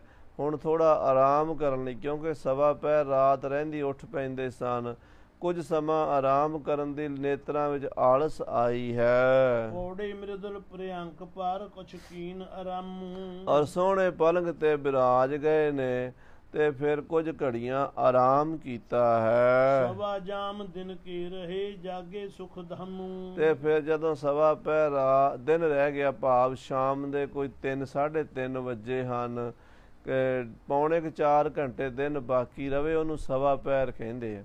ਯਾਨੀ ਕਿ ਸ਼ਾਮ ਦੇ 2:30 3 ਵਜੇ ਤੋਂ ਬਾਅਦ 4 ਵਜੇ ਦੇ ਪਹਿਲਾਂ ਗੁਰੂ ਸਾਹਿਬ ਜਾਗ ਪਏ ਹਨ। ਗਰੀਬ ਦਾ ਮਨ ਆਦ ਗਨ ਰਗੜੀ ਸਰਦਾਈ। ਸੇਵਾਦਾਰਾਂ ਨੇ ਰਗੜਾ ਲਾਇਆ ਹੈ, ਬਦਾਮ, ਲਾਚੀਆਂ, ਲੌਂਗ, ਇੱਦਾਂ ਦੇ ਸੋਹਣੇ ਸੋਹਣੇ ਪਦਾਰਥ ਪਾ ਕੇ, ਖਸਖਸ ਪਾ ਕੇ ਸਤਿਗੁਰਾਂ ਦੇ ਲਈ ਦੇਗ ਤਿਆਰ ਕੀਤੀ ਹੈ। ਬਿਜੀਆ ਆਦਿਕ ਜਿਹੇ ਅਦਕ ਤਿਸ ਬੀਚ ਕੁਟਾਈ। ਬਿਜੀਆ ਦੇਗ ਜਿਹੜੀ ਹੈ ਸਾਧ ਸੰਗਤ ਜੀ, ਸ਼ਹੀਦੀ ਦੇਗ 5 ਪੱਤੇ ਪਾਣ ਦੀ ਮਰਜ਼ਾਦਾ ਹੈ। ਇਹ ਕੋਈ ਜ਼ਿਆਦਾ ਨਸ਼ਾ ਨਹੀਂ ਕਰਿਆ ਜਾਂਦਾ। ਜਿਹੜੇ ਲੋਕ ਨਸ਼ੇ ਭੰਗੜ ਲੋਕ ਹਨ, ਉਹ ਤਾਂ ਬਹੁਤ ਸੁੱਖਾ ਪੀਂਦੇ ਹਨ, ਪਰ ਜਿਨ੍ਹਾਂ ਮਹਾਂਪੁਰਸ਼ਾਂ ਨੇ ਨਾਮ ਜਪਣਾ ਹੋਵੇ, ਜੰਗ ਯੁੱਧ ਲੜਨਾ ਹੋਵੇ, ਉਹਨਾਂ ਵਾਸਤੇ ਮਰਜ਼ਾਦਾ ਹੈ 5 ਪੱਤਿਆਂ ਦੀ। ਸੋ 5 ਪੱਤੇ ਪਾ ਕੇ ਸ਼ਰਦਾਈ ਰਗੜੀ ਹੈ, ਦੇਗ ਰਗੜੀ ਹੈ। ਆਨੀ ਦਾਸਨ ਤਿਆਰ ਕਰ ਪਿਖ ਹੁਕਮ ਬਖਾਨਾ। ਮਹਾਰਾਜ ਸੱਚੇ ਪਾਤਸ਼ਾਹ ਲਈ ਦੇਗ ਲੈ ਕੇ ਕਟੋਰਾ ਭਾਈ ਆਲਮ ਸਿੰਘ ਜੀ ਆਏ ਹਨ, ਕਿਉਂਕਿ ਮਹਾਰਾਜ ਦੇ ਗੜਵਈ ਭਾਈ ਆਲਮ ਸਿੰਘ ਜੀ ਸਨ। ਤੇ ਆ ਕੇ ਸਤਿਗੁਰੂ ਜੀ ਨੂੰ, ਸੱਚੇ ਪਾਤਸ਼ਾਹ ਜੀ ਨੂੰ ਪੜੋ, ਕਹਿੰਦੇ ਮਹਾਰਾਜ ਸੱਚੇ ਪਾਤਸ਼ਾਹ ਜੀ ਹੁਕਮ ਦਿੱਤਾ ਹੈ। ਹੁਤੀ ਅਫੀਮ ਵਿਦੇਸ਼ ਕੀ ਜਿਸ ਅਮਲ ਮਹਾਨਾ। ਛਤਰਧਾਰਾ ਸਾਧ ਸੰਗਤ ਜੀ ਜਿਹੜਾ ਵਿਦੇਸ਼ ਵਿੱਚੋਂ ਆਇਆ ਸੀ, ਉਹ ਮਹਾਰਾਜ ਜੀ ਨੂੰ ਛਕਾਇਆ ਹੈ। ਬਹੁਤ ਤਾਰੀਫ ਸਿੱਖ ਨੇ ਕਰੀ ਸੋ ਕੋ ਸਮਝਾਰਾ। ਸਿੱਖ ਨੇ ਉਹਦੀ ਬੜੀ ਤਾਰੀਫ ਕੀਤੀ ਹੈ। ਸਾਧ ਸੰਗਤ ਜੀ ਅੱਜ ਕੱਲ੍ਹ ਲੋਕ ਇਹਨਾਂ ਪਦਾਰਥਾਂ ਨੂੰ ਨਸ਼ੇ ਲਈ ਵਰਤਦੇ ਹਨ। ਉਸ ਵੇਲੇ ਇਹ ਦਵਾਈ ਹੁੰਦੀ ਸੀ। ਜੰਗਾਂ ਯੁੱਧਾਂ ਦੇ ਵਿੱਚ ਸੂਰਮੇ ਜਦੋਂ ਲੜਦੇ ਸਨ, ਸੱਟਾਂ ਲੱਗਦੀਆਂ, ਗੋਲੀਆਂ ਲੱਗਦੀਆਂ, ਤੀਰ ਲੱਗਦੇ ਸਨ, ਤਾਂ ਅੱਜ ਕੱਲ੍ਹ ਵਰਗੇ ਉਸ ਮਾਰਫੀਆ ਦੇ ਟੀਕੇ ਨਹੀਂ ਸਨ। ਅੱਜ ਕੱਲ੍ਹ ਵੀ ਫੌਜ ਦੇ ਵਿੱਚ ਜਦੋਂ ਕੋਈ ਸਿਪਾਹੀ ਜੰਗ ਨੂੰ ਜਾਂਦਾ, ਉਹਨੂੰ ਮਾਰਫੀਆ ਦੇ 2 ਟੀਕੇ ਦਿੱਤੇ ਜਾਂਦੇ ਹਨ। ਉਹ ਅਫੀਮ ਦੇ ਬਣੇ ਹੁੰਦੇ ਹਨ। ਭਾਵ ਜਦੋਂ ਸੱਟ ਲੱਗ ਜਾਏ, ਗੋਲੀ ਲੱਗ ਜਾਏ, ਤੀਰ ਲੱਗ ਜਾਏ, ਤੇ ਉਹ ਫਿਰ ਉਸ ਵੇਲੇ ਆਪਣੇ ਸਰੀਰ ਨੂੰ ਕਾਇਮ ਕਰਕੇ ਟਿਕਾਣੇ 'ਤੇ ਪਹੁੰਚ ਸਕੇ। ਇਹਨੂੰ ਜੇ ਕੋਈ ਨਸ਼ੇ ਲਈ ਕਰੇ, ਕੋਈ ਵੀ ਚੀਜ਼ ਹੈ ਦੁਨੀਆ ਦੀ, ਉਹਦੇ 2 ਪੱਖ ਹੁੰਦੇ ਹਨ। ਸਤਿਗੁਰੂ ਬਾਣੀ 'ਚ ਲਿਖਦੇ, ਸੰਸਾਰ ਬਿਰਖ ਕੋ 2 ਫਲ ਲਾਏ, ਬਿਖ ਅੰਮ੍ਰਿਤ ਕਰਤਾਰ ਉਪਾਏ। ਸੰਸਾਰ ਰੂਪੀ ਬੂਟੇ ਨੂੰ ਪ੍ਰਮਾਤਮਾ ਨੇ 2 ਤਰ੍ਹਾਂ ਦੇ ਫਲ ਲਾਏ ਹੋਏ ਨੇ, ਜ਼ਹਿਰ ਵੀ ਲਾਇਆ ਹੋਇਆ ਤੇ ਅੰਮ੍ਰਿਤ ਵੀ ਲਾਇਆ ਹੋਇਆ। ਗੁਰੂ ਨਾਨਕ ਦੇਵ ਜੀ ਮਹਾਰਾਜ ਨੇ ਇੱਕ ਕੌਤਕ ਕਰਕੇ ਦਿਖਾਇਆ ਸੀ ਸਿੱਧਾਂ ਨੂੰ। ਇੱਕ ਪਾਸੇ ਰੀਠੇ ਮਿੱਠੇ ਸੀ, ਇੱਕ ਪਾਸੇ ਕੌੜੇ ਸੀ। ਜਿੱਧਰ ਨਾਮ ਦਾ ਪ੍ਰਤਾਪ ਸੀ, ਜਿੱਧਰ ਸਤਿਗੁਰੂ ਬੈਠੇ ਕੀਰਤਨ ਕਰ ਰਹੇ ਸਨ, ਉਹ ਕੌੜੇ ਰੀਠੇ ਮਿੱਠੇ ਹੋ ਗਏ। ਤੇ ਜਿੱਧਰ ਨਾਮ ਬਾਣੀ ਦਾ ਪ੍ਰਤਾਪ ਨਹੀਂ ਸੀ, ਕੇਵਲ ਰਿੱਧੀਆਂ ਸਿੱਧੀਆਂ ਤੇ ਮੈਂ ਮੇਰੀ ਦਾ ਹੰਕਾਰ ਹੀ ਬੋਲਦਾ ਸੀ, ਉਧਰ ਰੀਠੇ ਕੌੜੇ ਰਹਿ ਗਏ। ਸੱਚੇ ਪਾਤਸ਼ਾਹ ਨੇ ਦੱਸਿਆ ਵੀ ਸੰਸਾਰ 'ਚ ਹਰ ਚੀਜ਼ ਦੇ ਨੈਗੇਟਿਵ ਤੇ ਪੋਜ਼ਿਟਿਵ ਪੱਖ ਹੁੰਦੇ ਹਨ। ਉਹੀ ਚੀਜ਼ ਜ਼ਹਿਰ ਬਣ ਜਾਂਦੀ ਹੈ ਜੇ ਗਲਤ ਤਰੀਕੇ ਨਾਲ ਖਾਈ ਜਾਵੇ, ਤੇ ਉਸੇ ਜ਼ਹਿਰ ਦੇ ਵਿੱਚੋਂ ਦਵਾਈ ਬਣ ਜਾਂਦੀ ਜੇ ਸਹੀ ਤਰੀਕੇ ਨਾਲ ਵਰਤੀ ਜਾਵੇ। ਸੋ ਮਹਾਰਾਜ ਸੱਚੇ ਪਾਤਸ਼ਾਹ ਦੇ ਸਮੇਂ ਇਹ ਚੀਜ਼ਾਂ ਦਵਾਈ ਵਜੋਂ ਵਰਤੀਆਂ ਜਾਂਦੀਆਂ ਸਨ, ਸੂਰਮਿਆਂ ਦਾ ਉਤਸ਼ਾਹ ਵਧਾਉਂਦੀਆਂ ਸਨ। ਅੱਜ ਕੱਲ੍ਹ ਅਮਲੀ ਲੋਕ ਖਾ ਕੇ ਮੂੰਹ 'ਚ ਮੱਖੀਆਂ ਪੈਂਦੀਆਂ ਰਹਿੰਦੀਆਂ, ਡਿੱਗੇ ਰਹਿੰਦੇ ਹੈ, ਉਹਨਾਂ ਦੀ ਵਾਰਤਾ ਹੋਰ ਹੈ। ਇਸ ਕਰਕੇ ਸ਼ੰਕਾ ਨਹੀਂ ਕਰਨਾ ਆਪਣੇ ਗ੍ਰੰਥਾਂ ਦੇ ਉੱਤੇ। ਜਿੰਨੇ ਵੀ ਆਪਣੇ ਪੁਰਾਤਨ ਗ੍ਰੰਥ ਨੇ, ਉਹਨਾਂ ਵਿੱਚ ਇਹ ਬਚਨ ਆਉਂਦੇ ਹਨ। ਨਿੰਦਕ ਲੋਕ ਨਿੰਦਾ ਕਰਦੇ ਹਨ। ਅਸਲ ਵਿੱਚ ਜਦੋਂ ਅੰਗਰੇਜ਼ਾਂ ਨੇ ਸਾਧ ਸੰਗਤ ਜੀ ਪੰਜਾਬ ਹਿੰਦੁਸਤਾਨ 'ਤੇ ਕਬਜ਼ਾ ਕੀਤਾ, ਉਹਨਾਂ ਨੇ ਆਪਣੀਆਂ ਦਵਾਈਆਂ ਵੇਚਣੀਆਂ ਸੀ, ਐਲੋਪੈਥੀ ਕੰਪਨੀਆਂ ਖੋਲ੍ਹਣੀਆਂ ਸਨ। ਤੇ ਆਹ ਜਿਹੜੀਆਂ ਦੇਸੀ ਦਵਾਈਆਂ ਪਿੰਡਾਂ ਘਰਾਂ 'ਚ ਹੁੰਦੀਆਂ ਸੀ, ਆਯੁਰਵੈਦਿਕ ਦਵਾਈਆਂ, ਇਹਨਾਂ ਨੂੰ ਬੰਦ ਕਰਵਾਉਣਾ ਸੀ। ਇਸ ਕਰਕੇ ਉਹਨਾਂ ਨੇ ਇਹ ਸਭ ਤੋਂ ਜਿਹੜੀ ਛੇਤੀ ਅਸਰ ਕਰਨ ਵਾਲੀ ਦਵਾਈ ਸੀ, ਜਿਵੇਂ ਅੱਜ ਕੱਲ੍ਹ ਕੋਈ ਗੋਲੀ ਖਾਈਏ, ਮਹੀਨਾ ਖਾਂਦੇ ਰਹੀਏ ਤਾਂ ਅਸਰ ਹੁੰਦਾ। ਤੇ ਕਈ ਵਾਰੀ ਕੋਈ ਇਹੋ ਜਿਹਾ ਐਮਰਜੈਂਸੀ ਹੁੰਦੀ ਵੀ ਨਾਲ ਦੀ ਨਾਲ ਬੰਦਾ ਚਾਹੁੰਦਾ ਮੇਰਾ ਦਰਦ ਠੀਕ ਹੋਵੇ, ਮੇਰੇ ਕੋਲੋਂ ਇੰਨਾ ਸਮਾਂ ਨਹੀਂ ਉਡੀਕਿਆ ਜਾਣਾ। ਉਹਦੇ ਲਈ ਫਿਰ ਇਹ ਛਤਰ ਧਾਰਾ ਹੋ ਗਿਆ, ਦੇਗ ਹੋ ਗਈ, ਇਹ ਹੋਇਆ ਕਰਦਾ ਸੀ। ਜੇ ਕਿਸੇ ਦਾ ਆਪਰੇਸ਼ਨ ਕਰਨਾ, ਚੀਰ ਫਾੜ ਕਰਨੀ, ਉਹਨੂੰ ਦੇਗ ਛਕਾ ਦਿੰਦੇ ਸਨ ਤੇ ਉਹਦਾ ਫਿਰ ਹੱਡੀ ਹੁੱਡੀ ਟੁੱਟੀ ਹੋਵੇ ਜੋੜ ਬੰਨ੍ਹ ਦਿੰਦੇ ਸਨ, ਉਹਨੂੰ ਪੀੜ ਨਹੀਂ ਸੀ ਹੁੰਦੀ। ਇਸ ਕਰਕੇ ਸਤਿਗੁਰੂ ਜੀ ਆਪਣੇ ਖਜ਼ਾਨੇ 'ਚ ਵਸਤੂਆਂ ਰੱਖਿਆ ਕਰਦੇ ਸਨ, ਅਮਲੀਆਂ ਦੀ ਤਰ੍ਹਾਂ ਨਹੀਂ ਬਲਕਿ ਕਿ ਵੈਦਾਂ ਦੇ ਡਾਕਟਰਾਂ ਦੀ ਤਰ੍ਹਾਂ। ਹਾਂਜੀ, ਆਨੋ ਇਹ ਨਿਕਾਸ ਕਰ ਜਿਸ ਅਮਲ ਕਰਾਰਾ। ਮਹਾਰਾਜ ਕਹਿੰਦੇ ਇਹੋ ਜਿਹੀ ਦੇਗ ਕੱਢ ਕੇ ਲਿਆਓ, ਇਹੋ ਜਿਹਾ ਛਤਰ ਤਾਰਾ ਲਿਆਓ ਜਿਹੜਾ ਬੜਾ ਤੇਜ਼ ਕਰਾਰਾ ਹੋਵੇ। ਕੋਸ਼ਪ ਢਿੱਗ ਸੇਵਕ ਗਿਓ ਸਭ ਬਾਤ ਜਨਾਈ। ਖਜ਼ਾਨਚੀ ਦੇ ਕੋਲ ਸੇਵਾਦਾਰ ਗਿਆ ਹੈ, ਉਹਨੇ ਦੱਸਿਆ ਮਹਾਰਾਜ ਸਾਹਿਬ ਜੀ ਛਤਰ ਧਾਰਾ ਮੰਗਾ ਰਹੇ ਹਨ। ਕਹਿ ਕਰ ਪਤੇ ਵਿਦੇਸ਼ ਕੇ ਤਿਸ ਛਿਨ ਨਿਕਸਾਈ। ਜਿਹੜੇ ਵਿਦੇਸ਼ ਤੋਂ ਬੜੇ ਕੀਮਤੀ ਵਧੀਆ ਕਿਸਮ ਦਾ ਛਤਰ ਧਾਰਾ ਸੀ ਉਹ ਮੰਗਵਾਇਆ ਹੈ। ਤੁਰਤ ਸਮੀਪ ਗੁਰ ਕਰ ਧਰੀ ਨਿਹਾਰੀ। ਮਹਾਰਾਜ ਦੇ ਕੋਲ ਲਿਆ ਕੇ ਰੱਖੀ ਹੈ ਤੇ ਸਾਧ ਸੰਗਤ ਜੀ ਮਹਾਰਾਜ ਨੇ ਵੇਖੀ ਹੈ। ਵੈਰੰਚਕ ਪਰਮਾਨ ਸਮ ਅੰਗਰੀਨ ਸੁਧਾਰੀ। ਤੇ ਮਹਾਰਾਜ ਨੇ 2 ਰੱਤੀ ਭਰ ਉਹਦੇ ਵਿੱਚੋਂ ਲਿਆ ਹੈ। ਕਰ ਗੁਲਕਾ ਕਰ ਧਰ ਧਰੀ ਲੈ ਬਹੁਤ ਕਟੋਰਾ। ਔਰ ਫਿਰ ਉਹ ਲੈ ਕੇ ਹੱਥ ਤੇ ਰੱਖੀ ਹੈ ਤੇ ਦੇਗ ਦਾ ਕਟੋਰਾ ਹੱਥ ਵਿੱਚ ਫੜਿਆ ਹੈ। ਕਰਿਓ ਪਾਨ ਸੁਖਾ ਤਬੇ ਹਿਤ ਮਾਦਕ ਜੋਰਾ। ਤੇ ਉਹ ਦੋਵਾਂ ਨੂੰ ਰਲਾ ਕੇ ਛਕਿਆ ਹੈ ਸੱਚੇ ਪਾਤਸ਼ਾਹ ਜੀ ਨੇ। ਬਾਬਾ ਖਾਏ ਅਫੀਮ ਕੋ ਪੁਨ ਸੋਚ ਇਸ਼ਨਾਨੇ। ਔਰ ਫਿਰ ਇਸ ਤਰ੍ਹਾਂ ਛਤਰ ਧਾਰਾ ਤੇ ਦੇਗ ਛਕ ਕੇ ਸੋਚ ਇਸ਼ਨਾਨ ਨੂੰ ਗਏ ਹਨ। ਤਬ ਕੇ ਲਾਗੇ ਖਾਨ ਨਿਤ ਦਿਨ ਪ੍ਰਤ ਅਧਕਾਨੇ। ਉਸ ਤੋਂ ਫਿਰ ਮਹਾਰਾਜ ਛਕਣ ਲੱਗ ਪਏ ਹਨ, ਕਿਉਂਕਿ ਜੰਗਾਂ ਵਿੱਚ ਜੋ ਰਹਿਣਾ ਹਰ ਵੇਲੇ ਤਿਆਰ ਬਰ ਤਿਆਰ ਰਹਿਣਾ, ਢਿੱਲਾ ਪਹਿਰਾ ਨਹੀਂ ਰੱਖਣਾ। ਅੱਜ ਕੱਲ੍ਹ ਜਿਹੜੇ ਸਾਡੇ ਵਰਗੇ ਢਿੱਲੇ ਪਹਿਰੇ ਵਾਲੇ ਹਨ, ਜੇ ਉਹ ਛਕਣਗੇ ਤਾਂ ਉਹਨਾਂ ਨੂੰ ਇਹ ਖਰਾਬ ਕਰੇਗੀ। ਜਿਹੜੇ ਸੂਰਮਿਆਂ ਨੂੰ ਸੂਰਮਿਆਂ ਦਾ ਅਧਿਕਾਰ ਹੈ, ਯੋਧਿਆਂ ਦਾ ਅਧਿਕਾਰ ਹੈ, ਜਿਹੜੇ ਜੰਗ ਵਿੱਚ ਮਾਰਾ ਬਕਾਰਾ ਕਰਦੇ ਹਨ, ਜਿਨ੍ਹਾਂ ਨੂੰ ਸੰਸਾਰ ਦੀ ਪ੍ਰੀਤੀ ਨਹੀਂ ਹੈ, ਇਹ ਸੰਸਾਰ ਨੂੰ ਮਿਥਿਆ ਜਾਣਿਆ ਹੈ, ਇੱਥੋਂ ਚਲੇ ਜਾਣਾ ਹੈ, ਸ਼ਹੀਦੀ ਪਾਣੀ ਹੈ, ਯੁੱਧ ਵਿੱਚ ਲੜਨਾ ਹੈ, ਉਹਨਾਂ ਵਾਸਤੇ ਇਹ ਵਸਤੂਆਂ ਹੁੰਦੀਆਂ ਨੇ। ਜਿਹੜੇ ਮਾੜੇ ਲੋਕ ਹਨ, ਪਾਪੀ ਕੁਕਰਮੀ ਲੋਕ, ਉਹ ਮਾੜੇ ਕਰਮਾਂ ਲਈ ਛਕਦੇ ਹਨ ਤਾਂ ਉਹ ਆਪੇ ਪਰਮੇਸ਼ਰ ਦੇ ਦੇਣਦਾਰ ਬਣਦੇ ਹਨ। ਇਸ ਕਰਕੇ ਮਹਾਂਪੁਰਸ਼ਾਂ ਨੂੰ ਤੇ ਸੰਸਾਰੀ ਬੰਦਿਆਂ ਨੂੰ ਇੱਕੋ ਦ੍ਰਿਸ਼ਟੀ ਨਾਲ ਨਹੀਂ ਦੇਖਣਾ ਚਾਹੀਦਾ। ਇਹ ਸਾਧ ਸੰਗਤ ਜੀ ਵਿਚਾਰ ਹੈ। ਜਿਹੜੇ ਦਸਮ ਦੀ ਬਾਣੀ ਤੇ ਜਾਂ ਗੁਰਪ੍ਰਤਾਪ ਸੂਰਜ ਤੇ ਜਾਂ ਹੋਰ ਪੰਥ ਪ੍ਰਕਾਸ਼, ਇਹ ਇਕੱਲਾ ਸੂਰਜ ਪ੍ਰਕਾਸ਼ ਵਿੱਚ ਹੀ ਨਹੀਂ ਆਉਂਦਾ ਪ੍ਰਸੰਗ।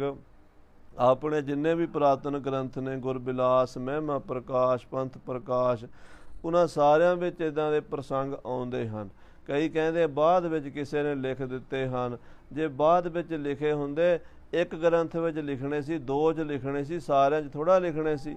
ਸਤਿਗੁਰੂ ਸੱਚੇ ਪਾਤਸ਼ਾਹ ਜੀ ਜੰਗੀ ਖੇਡ ਸੀ, ਯੁੱਧ ਵਾਲੀ ਖੇਡ ਸੀ, ਤੇ ਯੁੱਧ ਵਾਲੀ ਖੇਡ ਦੇ ਵਿੱਚ ਇਹ ਵਸਤੂਆਂ ਚਲਦੀਆਂ ਹਨ। ਇਸ ਕਰਕੇ ਜਿਹੜਾ ਗੁਰੂ ਕਾ ਸਿੱਖ ਸ਼ਰਧਾਵਾਨ ਹੈ ਉਹ ਤਾਂ ਸ਼ੰਕਾ ਕਰਦਾ ਨਹੀਂ, ਤੇ ਜਿਹੜਾ ਸਾਧ ਸੰਗਤ ਜੀ ਸ਼ੰਕੇ ਜੀ ਪਿਆ ਰਹਿਣਾ ਉਹਦਾ ਕੋਈ ਇਲਾਜ ਨਹੀਂ। ਮਹਾਰਾਜ ਨੇ ਕਿਹਾ ਉਹਦਾ ਸ਼ੰਕਾ ਤੇ ਬ੍ਰਹਮਾ ਵੀ ਨਹੀਂ ਮਿਟਾ ਸਕਦਾ। ਗੁਰੂ ਕੇ ਸਿੱਖਾਂ ਨੂੰ ਤੇ ਆਪਣੇ ਗੁਰੂ ਦੀ ਹਰ ਗੱਲ ਤੇ ਸ਼ਰਧਾ ਰੱਖਣੀ ਚਾਹੀਦੀ ਹੈ। ਇਸ ਤਰ੍ਹਾਂ ਭਾਈ ਸਾਹਿਬ ਜੀ ਲਿਖਦੇ ਹਨ ਵੀ ਗੁਰੂ ਘਰ ਵਿੱਚ ਸੂਰਬੀਰਾਂ ਵਾਸਤੇ, ਸਾਰਿਆਂ ਵਾਸਤੇ ਨਹੀਂ। ਦੇਖੋ ਭਾਈ ਸੰਤੋਖ ਸਿੰਘ ਜੀ ਨੇ ਕਥਾ ਲਿਖੀ ਹੈ, ਇਹ ਵਸਤੂਆਂ ਜਿਹੜੀਆਂ ਹਨ ਜੰਗੀ ਸਮੇਂ ਵਾਸਤੇ ਵਰਤੀਆਂ ਗਈਆਂ, ਜਾਂ 6ਵੇਂ ਪਾਤਸ਼ਾਹ ਦੇ ਸਮੇਂ ਜਾਂ 10ਵੇਂ ਪਾਤਸ਼ਾਹ ਦੇ ਸਮੇਂ। ਬਾਕੀ ਗੁਰੂ ਸਾਹਿਬਾਂ ਦੀ ਇਤਿਹਾਸ ਕਿਉਂ ਨਹੀਂ ਕਥਾ ਲਿਖ ਦਿੱਤੀ ਹੈ। ਜੇ ਕਵੀਰਾਜ ਭਾਈ ਸੰਤੋਖ ਸਿੰਘ ਜੀ ਤੇ ਆਹ ਸ਼ੰਕਾਵਾਦੀ ਲੋਕ ਇਲਜ਼ਾਮ ਲਾਉਂਦੇ ਆ ਵੀ ਉਹ ਆਪ ਛਕਦੇ ਸੀ ਤਾਂ ਗੁਰੂਆਂ ਵਾਸਤੇ ਲਿਖ ਦਿੱਤੀ। ਜੇ ਆਪ ਛਕਦੇ ਹੁੰਦੇ ਤੇ ਫਿਰ ਤੇ ਸਾਰਿਆਂ ਨੂੰ ਹੀ ਲਿਖ ਦਿੰਦੇ। ਨਹੀਂ, ਉਹ ਸਾਧੂ ਪੁਰਸ਼ ਸਨ, ਉਹ ਨਹੀਂ ਸਨ ਛਕਿਆ ਕਰਦੇ। ਉਹਦਾ ਸਿਰਫ ਜੋ ਵਾਕਿਆਤ ਅਸਲੀਅਤ ਵਿੱਚ ਵਰਤਾਰਾ ਸੀ ਉਹ ਉਹਨਾਂ ਨੇ ਲਿਖਿਆ ਹੈ। ਤੇ ਨਾਲੇ ਵੀ ਲਿਖਿਆ ਹੈ ਵੀ ਜਿਹਦਾ ਅਧਿਕਾਰ ਨਹੀਂ ਹੈ, ਜਿਹੜਾ ਗ੍ਰਸਤੀ ਹੈ, ਘਰ 'ਚ ਰਹਿੰਦਾ ਹੈ, ਕੰਮਕਾਰ ਕਰਦਾ ਹੈ, ਨਾਮ ਜਪਦਾ ਹੈ, ਜਿਹਨੇ ਜੰਗ ਯੁੱਧ ਨਹੀਂ ਕਰਨਾ, ਉਹ ਇਹ ਨਾ ਛਕੇ। ਰਹਿਤਨਾਮਿਆਂ ਵਿੱਚ ਵੀ ਭਾਈ ਸਾਹਿਬ ਨੇ ਗੁਰਪ੍ਰਤਾਪ ਸੂਰਜ ਵਿੱਚ ਵੀ ਲਿਖਿਆ, ਮਧਰਾ ਦਹਿਤਾ ਸਪਤ ਕੁਲ ਭੰਗ ਦਹਿ ਤਨ ਏਕ, ਜਗਤ ਜੂਠ ਸੋ ਕੁਲ ਦਹਿ ਨਿੰਦਾ ਦਹਿ ਅਨੇਕ। ਇਹਦਾ ਮਤਲਬ ਹੈ ਸ਼ਰਾਬ ਪੀਣ ਵਾਲੇ ਦੀਆਂ 7 ਕੁਲਾਂ ਨਾਸ ਹੋ ਜਾਂਦੀਆਂ, ਭੰਗ ਪੀਣ ਵਾਲੇ ਦਾ ਸਰੀਰ ਨਾਸ ਹੋ ਜਾਂਦਾ ਹੈ, ਜਗਤ ਜੂਠ ਤਮਾਕੂ ਪੀਣ ਵਾਲੇ ਦੀਆਂ 100 ਕੁਲਾਂ ਨਾਸ ਹੋ ਜਾਂਦੀਆਂ ਨੇ, ਤੇ ਨਿੰਦਾ ਕਰਨ ਵਾਲੇ ਦੀਆਂ ਲੱਖਾਂ ਕੁਲਾਂ ਹੀ ਨਾਸ ਹੋ ਜਾਂਦੀਆਂ ਨੇ। ਸੋ ਸਾਧ ਸੰਗਤ ਜੀ ਜਿਹੜੇ ਅੱਜ ਨਿੰਦਾ ਕਰਦੇ ਨੇ ਉਹ ਵੀ ਹਿਸਾਬ ਲਾ ਲੈਣ ਵੀ ਅਸੀਂ ਤਾਂ ਭੰਗ ਪੀਣ ਵਾਲਿਆਂ ਤੋਂ ਵੀ ਮਾੜੇ, ਅਸੀਂ ਫੀਮਚੀਆਂ ਤੋਂ ਵੀ ਮਾੜੇ, ਅਸੀਂ ਸ਼ਰਾਬੀਆਂ ਤੋਂ ਵੀ ਮਾੜੇ, ਕਿਉਂਕਿ ਸਾਡੀਆਂ ਤੇ ਲੱਖਾਂ ਕੁਲਾਂ ਨਾਸ ਹੋ ਜਾਣੀਆਂ ਨੇ। ਨਿੰਦਾ ਨਹੀਂ ਕਰਨੀ। ਗੁਰੂ ਸਾਹਿਬ ਸੱਚੇ ਪਾਤਸ਼ਾਹ ਜੀ ਮਹਾਰਾਜ ਦਾ ਇਹ ਵਰਤਾਰਾ ਹੈ। ਕਿਤਕ ਦਿਓਸ ਬੀਤੇ ਜਬੈ ਇੱਕ ਦਿਨ ਤਬ ਆਈ। ਇੱਕ ਦਿਨ ਦਾ ਬਚਨ ਹੈ, ਕੁਝ ਦਿਨ ਸਮਾਂ ਕੁਝ ਜਦੋਂ ਬੀਤ ਗਿਆ। ਪਤ ਵਰਤਾ ਜੀਤੋ ਸੁਬ੍ਰਿਤ ਲੱਜਾ ਅਧਿਕਾਈ। ਮਾਤਾ ਜੀਤੋ ਜੀ ਬੜੇ ਹੀ ਪਤੀ ਵਰਤਾ, ਨਾਮ ਜਪਣ ਵਾਲੀ ਆਤਮਾ, ਹਰ ਵੇਲੇ ਭਗਤੀ ਵਿੱਚ ਲੀਨ ਰਹਿਣ ਵਾਲੇ ਮਾਤਾ ਜੀ ਆਪਣੇ ਪਤੀ ਗੁਰਦੇਵ ਦੇ ਚਰਨਾਂ 'ਚ ਹਾਜ਼ਰ ਹੋਏ ਹਨ। ਪਤ ਕੋ ਪਾਏ ਇਕਾਂਤ ਮੈਂ ਕਰ ਜੋਰ ਖਰੀ ਹੈ। ਆਪਣੇ ਪਤੀ ਜੀ ਨੂੰ ਇਕਾਂਤ ਵਿੱਚ ਪਾਇਆ ਬੈਠਿਆ ਜਾਣ ਕੇ ਹੱਥ ਜੋੜ ਕੇ ਖਲੋ ਗਏ ਹਨ। ਆਪਣੀ ਖਨਤ ਅੰਗੂਠ ਪਗ ਤਹਿ ਦ੍ਰਿਸ਼ਟ ਕਰੀ ਹੈ। ਔਰ ਆਪਣੇ ਚਰਨਾਂ ਦੇ ਨਾਲ ਮਾਤਾ ਜੀ ਧਰਤੀ ਤੇ ਅੰਗੂਠਾ ਜਿਹੜਾ ਹੈ ਉਹ ਲਾ ਰਹੇ ਹਨ। ਦ੍ਰਿਸ਼ਟੀ ਨੇਤਰ ਥੱਲੇ ਕੀਤੇ ਹੋਏ ਹਨ ਲੱਜਾ ਦੇ ਸਹਿਤ। ਚਿਤ ਮੈਂ ਦ੍ਰਿੜ ਮੂਰਤ ਬਸੈ ਨਹਿ ਸਮੁਖ ਬਿਲੋਕੈ। ਮਹਾਰਾਜ ਦਾ ਸਰੂਪ ਮਾਤਾ ਜੀ ਤੋਂ ਜਿਹਦੇ ਹਿਰਦੇ 'ਚ ਵਸਦਾ ਹੈ, ਇਸ ਕਰਕੇ ਸਾਹਮਣੇ ਦਰਸ਼ਨ ਨਹੀਂ ਕਰ ਰਹੇ। ਜਿਹੜੀ ਮੂਰਤ ਬਾਹਰ ਹੈ ਉਹ ਆਪਣੇ ਹਿਰਦੇ 'ਚ ਦੇਖ ਰਹੇ ਹਨ। ਇਹ ਬੜੀ ਉੱਚ ਅਵਸਥਾ ਪਤੀ ਵਰਤਾ ਦੀ ਹੁੰਦੀ ਹੈ, ਜਿੱਥੇ ਸਾਧ ਸੰਗਤ ਜੀ ਉਹ ਆਪਣੇ ਪਤੀ ਦੇ ਸਾਹਮਣੇ ਨੇਤਰ ਨੀਵੇਂ ਕਰਕੇ ਰੱਖਦੀ ਹੈ ਔਰ ਆਪਣੇ ਪਤੀ ਦੇ ਸਰੂਪ ਨੂੰ ਆਪਣੇ ਹਿਰਦੇ 'ਚ ਵੇਖ ਰਹੀ ਹੁੰਦੀ ਹੈ। ਧੰਨ ਮਾਤਾ ਜੀਤੋ ਜੀ ਇਸ ਤਰ੍ਹਾਂ ਆਪਣੇ ਪਤੀ ਦੇਵ ਸਤਿਗੁਰੂ ਸਾਹਿਬ ਕਲਗੀਧਰ ਜੀ ਮਹਾਰਾਜ ਦੇ ਸੂਖਮ ਸਰੂਪ ਦੇ ਦਰਸ਼ਨ ਕਰ ਰਹੀ ਹੈ। ਐਂਚ ਪ੍ਰੇਮ ਕੀ ਏਕ ਦਿਸ ਦੂਜੇ ਲਜ ਰੋਕੈ। ਆਹਾ, ਇੱਕ ਪਾਸੇ ਤੇ ਪ੍ਰੇਮ ਦੀ ਖਿੱਚ ਹੈ ਤੇ ਦੂਜੇ ਪਾਸੇ ਲੱਜਾ ਉਹ ਰੋਕ ਰਹੀ ਹੈ। ਵੱਡ ਭਾਗਣ ਜਗ ਮਾਤ ਇਮ ਗੁਰ ਕੀ ਪਟਰਾਣੀ। ਆਹਾ, ਵੱਡ ਭਾਗਣ ਵੱਡੇ ਭਾਗਾਂ ਵਾਲੀ ਜਗ ਮਾਤ ਸਾਰੀ ਦੁਨੀਆ ਦੀ ਮਾਂ ਮਾਤਾ ਜੀਤੋ ਤੇ ਗੁਰੂ ਦੀ ਪਟਰਾਣੀ ਹੈ। ਭਾਵ ਪਹਿਲਾਂ ਵਿਆਹ ਮਾਤਾ ਜੀਤੋ ਜੀ ਨਾਲ ਹੋਇਆ, ਬਾਅਦ ਵਿੱਚ ਮਾਤਾ ਸੁੰਦਰੀ ਜੀ ਨਾਲ ਹੋਇਆ। ਮਾਤਾ ਜੀਤੋ ਜੀ ਦੀ ਕੁੱਖ ਤੋਂ ਸਾਹਿਬਜ਼ਾਦਾ ਬਾਅਦ ਵਿੱਚ ਹੋਇਆ ਤੇ ਮਾਤਾ ਸੁੰਦਰੀ ਜੀ ਦੀ ਕੁੱਖ ਤੋਂ ਸਾਹਿਬਜ਼ਾਦਾ ਪਹਿਲਾਂ ਹੋਇਆ ਬਾਬਾ ਜੀਤ ਸਿੰਘ। ਇਹ ਮਹਾਰਾਜ ਦੀ ਵੱਡੀ ਪਟਰਾਣੀ ਮਾਤਾ ਜੀਤੋ ਖੜੀ ਹੈ। ਮ੍ਰਿਦਲ ਸੁਸ਼ੀਲਾ ਗੁਣ ਨਿੰਦਾ ਸੁਭ ਮਤ ਮੈਂ ਸਿਆਣੀ। ਕਵੀ ਜੀ ਕਹਿੰਦੇ ਬੜਾ ਕੋਮਲ ਸੁਭਾਅ ਹੈ, ਸੁਸ਼ੀਲ ਸੁਭਾਅ ਹੈ, ਗੁਣ ਨਿਦਾ। ਮਾਤਾ ਜੀ ਗੁਣਾਂ ਦੇ ਖਜ਼ਾਨੇ ਹਨ, ਹਰ ਪੱਖ ਤੋਂ ਪੂਰੇ ਹਨ। ਪ੍ਰਭੂ ਕਿਰਪਾਲ ਬਿਲੋਕ ਕਾਰ ਥਿਰ ਨਿਮਰ ਬਿਸਾਲਾ। ਮਹਾਰਾਜ ਸੱਚੇ ਪਾਤਸ਼ਾਹ ਕਿਰਪਾਲੂ ਸ੍ਰੀ ਗੁਰੂ ਗੋਬਿੰਦ ਸਿੰਘ ਸਾਹਿਬ ਅੰਤਰਜਾਮੀ ਹਨ। ਘਟ ਘਟ ਕੇ ਅੰਤਰ ਕੀ ਜਾਣਤ, ਭਲੇ ਬੁਰੇ ਕੀ ਪੀਰ ਪਛਾਨਤ। ਮਹਾਰਾਜ ਨੇ ਮਾਤਾ ਜੀ ਵੱਲ ਵੇਖਿਆ ਹੈ। ਗਿਆਨ ਕਾਮਨਾ ਮਾਨ ਮਨ ਬੋਲੇ ਤਿਸ ਕਾਲਾ। ਆਪਣੀ ਧਰਮ ਪਤਨੀ ਦੀ ਕਾਮਨਾ ਨੂੰ ਜਾਣ ਗਏ ਹਨ, ਉਹਨਾਂ ਦੇ ਮਨ ਦੀ ਇੱਛਾ ਨੂੰ ਜਾਣ ਗਏ ਹਨ ਤੇ ਸਤਿਗੁਰੂ ਕਲਗੀਧਰ ਮਾਤਾ ਜੀਤੋ ਜੀ ਨੂੰ ਮੁਖਾਤਬ ਹੋ ਕੇ ਇਉਂ ਬੋਲੇ ਹਨ।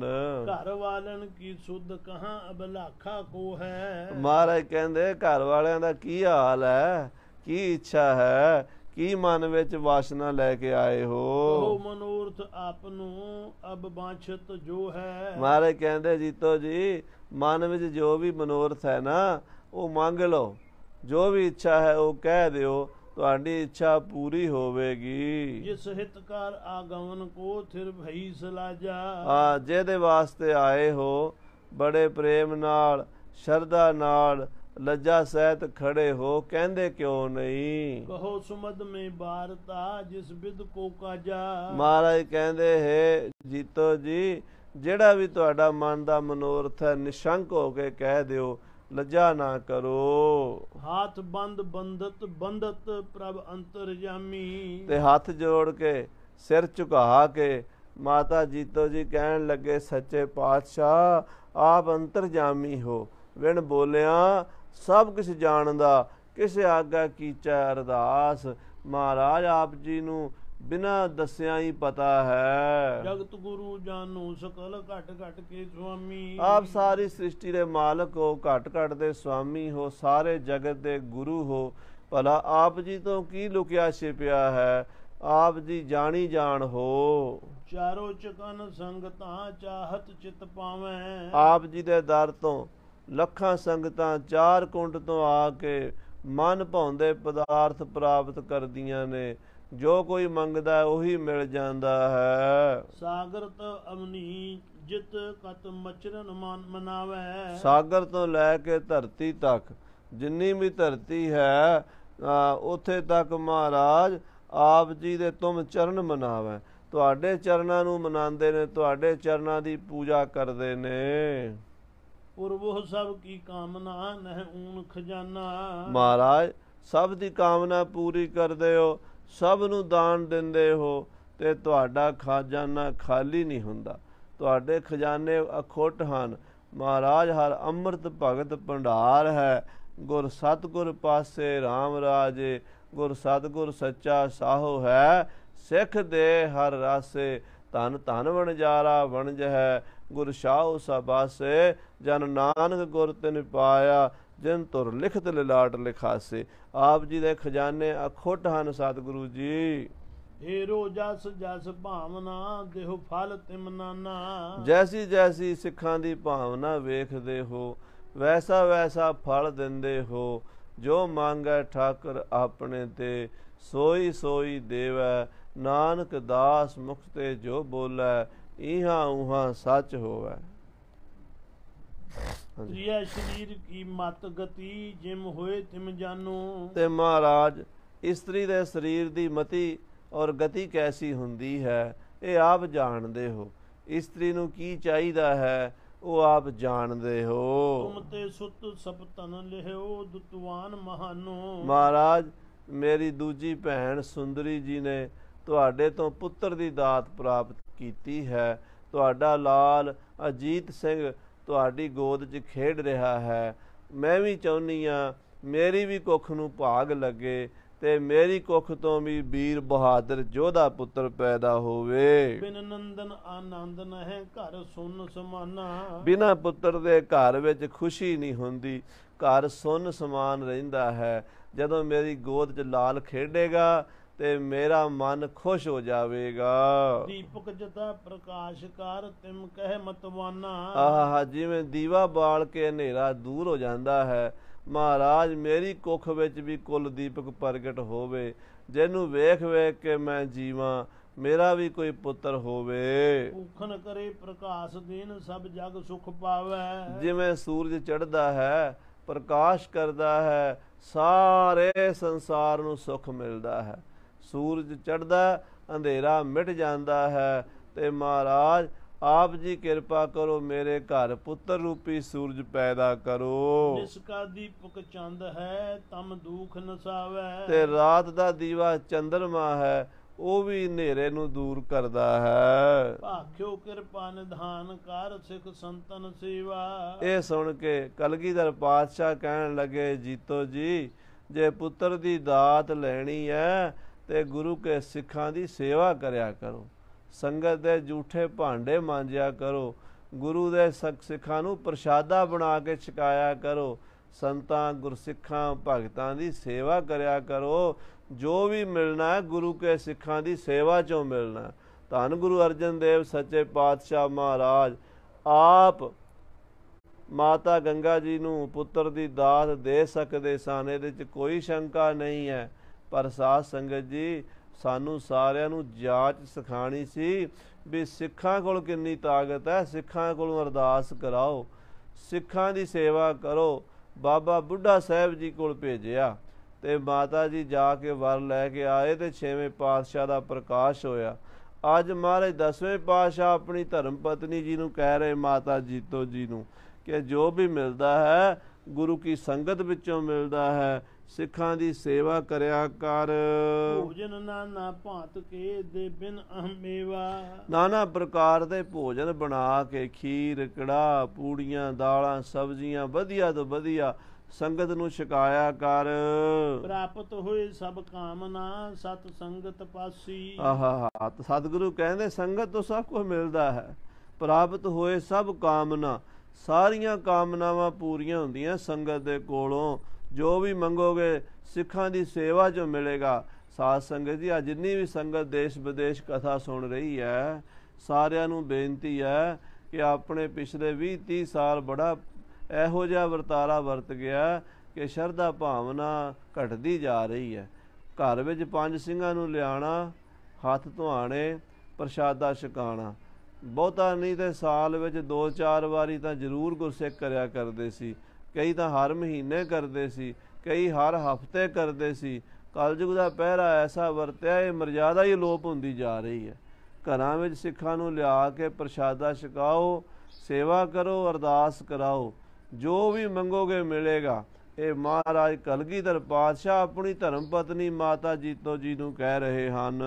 ਲਹੈ ਆਨੰਦ ਜੁਗ ਲੋਕ ਕੋ ਜੇ ਕਰਹਿ ਹੁਲਾਸੀ। ਮਹਾਰਾਜ ਕਹਿੰਦੇ, ਹੇ ਜੀਤੋ ਜੀ, ਜੇ ਖੁਸ਼ੀ ਨਾਲ ਸੰਗਤ ਦੀ ਸੇਵਾ ਕਰੋਗੇ, ਪ੍ਰਸੰਨ ਹੋ ਕੇ ਪ੍ਰਸ਼ਾਦਾ ਛਕਾਓਗੇ, ਤਾਂ ਲੋਕ ਤੇ ਪਰਲੋਕ ਦੇ ਸੁਖ ਮਿਲਣਗੇ। ਸੁਨ ਕਰ ਮਾਨਿਓ ਹੁਕਮ ਕੋ ਕਰ ਨਮੋ ਸਿਧਾਰੀ। ਮਾਤਾ ਜੀਤੋ ਜੀ ਮਹਾਰਾਜ ਦਾ ਹੁਕਮ ਸੁਣ ਕੇ ਬੜੇ ਪ੍ਰਸੰਨ ਹੋਏ, ਨਮਸਕਾਰ ਕਰਕੇ ਚਰਨਾਂ ਤੇ ਚਲੇ ਗਏ। ਹਿਤ ਆਹਾਰ ਬਹੁ ਭਾਂਤ ਕੇ ਕਰਵਾਇਸ ਤਿਆਰੀ। ਤੇ ਲੰਗਰ ਦੀ ਤਿਆਰੀ ਕਰਾਉਣ ਲੱਗੇ ਉਸੇ ਵੇਲੇ ਹੀ, ਕੱਲ ਤੇ ਨਹੀਂ ਛੱਡੀ ਗੱਲ।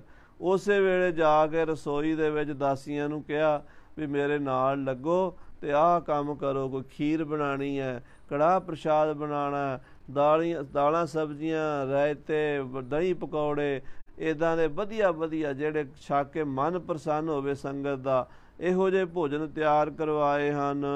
ਅਥਿਤ ਸੰਤ ਸਿੱਖ ਜੇ ਹੁਤੇ ਤਿਨ ਕੋ ਤ੍ਰਿਪਤਾਵੈ। ਜਿਹੜੇ ਅਤਿਥੀ ਸਨ, ਗੁਰੂ ਘਰ ਆਏ ਹੋਏ ਸਿੱਖ ਸਨ, ਸੰਤ ਸਨ, ਸਾਧੂ ਸਨ, ਭਿਅੰਗਮ ਸਨ, ਮਾਤਾ ਉਹਨਾਂ ਨੂੰ ਲੰਗਰ ਛਕਾਉਂਦੀ ਹੈ। ਮਨ ਮੈਂ ਧਰ ਸੁਤ ਕਾਮਨਾ ਸਤਿਗੁਰੂ ਰਿਝਾਵੈ। ਮਨ ਵਿੱਚ ਪੁੱਤਰ ਦੀ ਕਾਮਨਾ ਲੈ ਕੇ ਗੁਰੂ ਸਾਹਿਬ ਨੂੰ ਖੁਸ਼ ਕਰਨ ਦੇ ਲਈ ਸੇਵਾ 'ਚ ਜੁਟ ਗਈ ਹੈ ਮਾਤਾ ਜੀਤੋ ਜੀ। ਨਿਤ ਨਵੀਨ ਅਨਵਾਏ ਕਰ ਤਿਨ ਚਰਨ ਪਖਾਰੈ। ਔਰ ਨਿਤ ਜਲ ਲਿਆ ਕੇ ਉਹ ਗੁਰੂ ਕੇ ਸਿੱਖਾਂ ਦੇ ਚਰਨ ਧਵਾਉਂਦੀ ਹੈ। ਆਹ ਕਹਿੰਦੀ ਭਾਵਨਾ ਨਾਲ, ਗੁਰਸਿੱਖਾਂ ਕੀ ਹਰ ਧੂੜ ਦੇ ਹਮ ਪਾਪੀ ਪੀ ਗਤ ਪਾਹੇ। ਇਹਦਾ ਮਾਤਾ ਜੀ ਸੇਵਾ ਕਰਦੇ ਹਨ। ਕਰ ਬਿਜਨਾ ਹੱਥ ਮੈਂ ਸੁਖ ਪੌਣ ਚੁਲਾਰੇ। ਹੱਥ ਦੇ ਵਿੱਚ ਪੱਖਾ ਲੈ ਕੇ ਮਾਤਾ ਜੀਤੋ ਜੀ ਚਲਾਉਂਦੇ ਹਨ। ਆਦਿਕ ਸੇਵਾ ਅਧਿਕ ਕੀਏ ਜੀਤੋ ਰਾਣੀ। ਮਹਾਰਾਜ ਨੂੰ ਪ੍ਰਸ਼ਾਦਾ ਛਕਾਉਂਦੀ ਤੇ ਪੱਖਾ ਲੈ ਕੇ ਕੋਲ ਖੜੀ ਰਹਿੰਦੀ, ਪੱਖਾ ਝੱਲਦੀ ਹੈ। ਆਪ ਪ੍ਰਸ਼ਾਦਾ ਆਪਣੇ ਹੱਥੀਂ ਤਿਆਰ ਕਰਕੇ ਮਹਾਰਾਜ ਨੂੰ ਛਕਾਉਂਦੇ ਨੇ ਮਾਤਾ ਜੀ।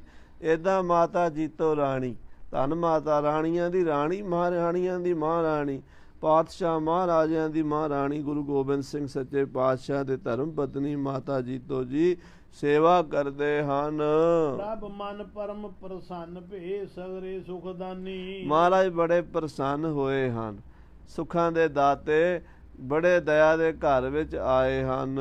ਬਿਤਿਓ ਆਦਿਤਵਾਰ ਜਬ ਨਿਸ ਬਿਖੈ ਗੁਸਾਈ। ਆਹਾਂ, ਜਦੋਂ ਐਤਵਾਰ ਦਾ ਦਿਨ ਬੀਤਿਆ ਹੈ, ਰਾਤਰੀ ਦੇ ਸਮੇਂ ਸਤਿਗੁਰੂ ਜੀ ਮਹਿਲਾਂ 'ਚ ਆਏ ਹਨ। ਬਸੇ ਮਹਿਲ ਹਿਤ ਪੁੱਤਰ ਕੇ ਬਸ ਪ੍ਰੇਮ ਸਦਾਈ। ਮਾਤਾ ਜੀਤੋ ਜੀ ਦੇ ਪ੍ਰੇਮ ਵਿੱਚ ਵਸ ਕੇ ਸੱਚੇ ਪਾਤਸ਼ਾਹ ਜੀ ਰਾਤ ਨੂੰ ਮਾਤਾ ਜੀਤੋ ਜੀ ਦੇ ਮਹਿਲਾਂ 'ਚ ਨਿਵਾਸ ਕੀਤਾ ਹੈ। ਜੀਤੋ ਕੀ ਕਾਮਨਾ ਤਬ ਪੂਰਨ ਕੀਨੀ। ਮਾਤਾ ਜੀਤੋ ਜੀ ਦੀ ਕਾਮਨਾ ਪੂਰਨ ਕੀਤੀ ਹੈ। ਧਰਿਓ ਗਰਭ ਹਰਖਤ ਭਈ ਪਤ ਸੇਵ ਪ੍ਰਬੀਨੀ। ਪਤੀ ਦੀ ਸੇਵਾ ਕਰਕੇ ਕਲਗੀਧਰ ਪਾਤਸ਼ਾਹ ਜੀ ਮਹਾਰਾਜ ਤੋਂ ਮਾਤਾ ਜੀਤੋ ਜੀ ਗਰਭਵਤੀ ਹੋਏ ਹਨ।